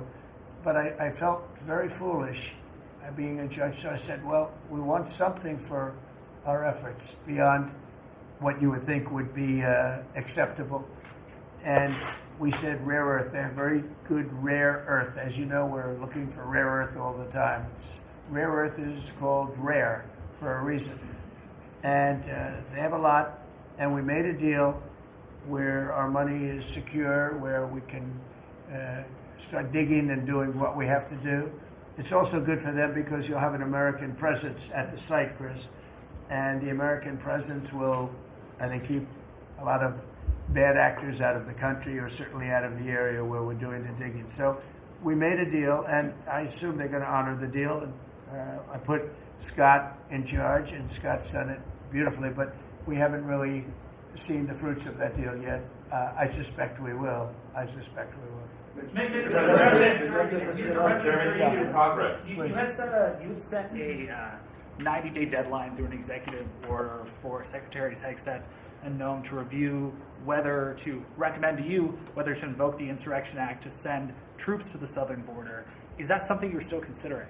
Well, I'm talking to them, and it's not hard and fast, but I'm talking to them, and I will tell you that the border is the most secure it's ever been. We have never had anything like it. And when When you said, Christy, before, it's 99.999, and I guess that means one person maybe, or two people. It's actually turned out to be 3 people came across the border versus hundreds of thousands of people under Biden. And we're talking about people coming. Look, people, they have souls, they have hearts. Many of them are good, but we have a country that's under siege. We have a country that really is under. I think it's under attack. In many ways, worse than under attack because there are no uniforms. You don't know who the attacker is, so you really don't. It's not like you're fighting an army. You're fighting people you don't even know who they are. But 11,888 murderers, many of them murdered far more than one person, are roaming. Now, some of them have already been caught. A lot of them have already been caught and taken out. But we're being impeded by judges from doing our job. And hopefully that situation is going to be solved because I think nobody wants to have murderers and people from jail, and I mean for serious, serious crime. I remember the Biden people used to say, no, these are aliens that came into our country and they don't commit crime. I said, they don't commit crime, they commit worse crime. They make our criminals. Some of these people that they've allowed in through open border policies, the dumbest thing I've ever seen. You can look at some of these people and you say, this is not going to end well. But the people that they've allowed into our country are making our criminals look like the nicest people on earth. I will tell you, these are serious criminals. These are violent criminals. These are people that would kill you and wouldn't lose an ounce of sleep, and they wake up the next morning and they don't even remember it.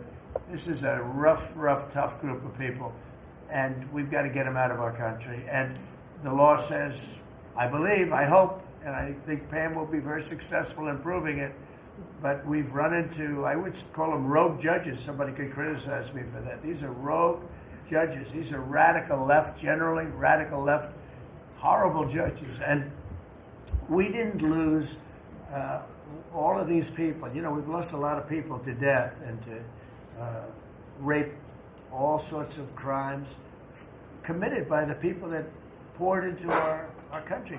And they came in totally unimpeded. Just come on in. And you see it every night. You'd see thousands and tens of thousands of people pouring into our country. We have no idea who they are. And to this day, we're looking for people. We have no idea.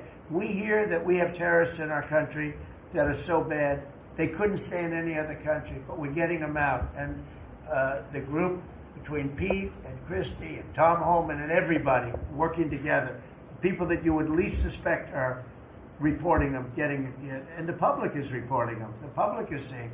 The public is calling and they're saying, you know, I live in a house and next to me moved in a group of people and they are very violent, and would go and would find out and would say, yeah, you're right, they were really violent, and we have information on most of them. So I just think it's incredible what's taken place. But we right now have a very, very secure border. Right now we have the most secure border in the history of our country, so I don't think we have to worry about your question too much. Mr. President, as Prime Minister of Canada ran against, not only against the Conservatives, but also against you. Yesterday, yesterday he spoke about American betrayal. Are you interested in rebuilding relations with Canada, and if so, how? No, well, I think we're going to have a great relationship. He called me up yesterday. He said, "Let's make a deal." You know, he was running for office. They both hated Trump, and it was the one that hated Trump, I think, the least that won. I actually think the conservative hated me much more than the so-called liberal. He's a pretty liberal guy. But no, I spoke to him yesterday. Couldn't have been nicer, and I congratulated him. You know, it was a very mixed signal because it's almost even, which makes it very complicated for the country. It's a pretty tight race. But he's a very nice gentleman, and he's going to come to the White House very shortly, within the next week or less. Mr. President, when will you speak to President Xi of China? That'll happen. I mean, look, right now, and I told you before, they're having tremendous difficulty because their factories are not doing business. They made $1 trillion with Biden, $1 trillion, even $1.1 trillion with Biden selling us stuff. Much of it we don't need. You know, somebody said, "Oh, the shelves are going to be open." Well, maybe the children will have $2 instead of $30. You know, and maybe the $2 will cost a couple of bucks more than they would normally. But we're not talking about something that we have to go out of our way. They have ships that are loaded up with stuff, much of which, not all of it, but much of which we don't need. And we have to make a fair deal. We've been ripped off by every country in the world, but China, I would say, is the leading one, the leading candidate for the chief ripper offer. There has never been a country that's been ripped off more than the United States of America under some of the dumbest leadership. And it usually starts with the president. And you can go back, and I'm not just talking about Biden. It's been the worst. I mean, the trade deficits and everything else, he's been the worst. But he had no idea what he was doing. And I think somebody ought to look at the auto pen to find out who was really running this country, because it wasn't Biden. Because nobody could agree to what he agreed to. I mean, he put our country at risk, at tremendous risk, and fiscal risk, financial risk. So I think we have it very much. I really believe that the next 100 days is going to be even better than this. Look, I read an editorial yesterday from a group that normally wouldn't write a good, that this is the most consequential presidency in history, in the history of our country. This is not a particular group that would write that kind of an editorial, but they see what we're doing and what we had to do.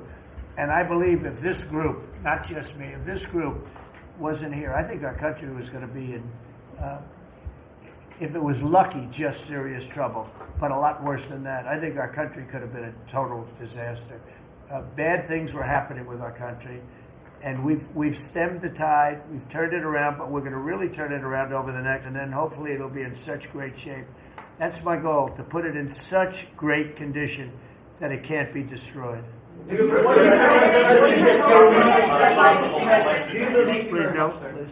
mentioned this last night in your speech in Macomb, but we're facing an unprecedented situation where there's a lot of abuses of nationwide injunctions, sort of seemingly designed to curtail your power, specifically when it comes to deporting these illegal, violent aliens that came in under the previous administration. Yeah. Have you spoken to your team about ways to mitigate this and continue to deliver for the American people on that aspect? There are ways to mitigate it, and there's some very strong ways. There's one way that's been used by 3 very highly respected presidents, but we hope we don't have to go that route. But there is one way that has been used very successfully by 3 presidents, all highly respected. And hopefully we don't have to go that way. But there are ways of mitigating that. I want to thank you all very much. I thought this was an incredible cabinet meeting. I think has never been a cabinet meeting like this. And you've never seen it on tape, that I can tell you. And I want to just congratulate everybody at the table. But we have a lot of work to do. But we're off to a great start. Thank you very much, everybody. Do you enjoy, Mr. President, taking the White House back second time? Thank you, How's your life? Thank you, everybody. I'm working hard. I like my life. I'm working hard, but I like it because we're doing a lot of good for a lot of people. Thank you very much. Thank you. Thank you, everybody. Thank you. Thank you, sir.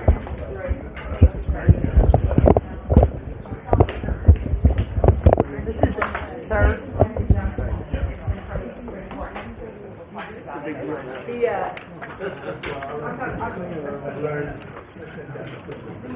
sir.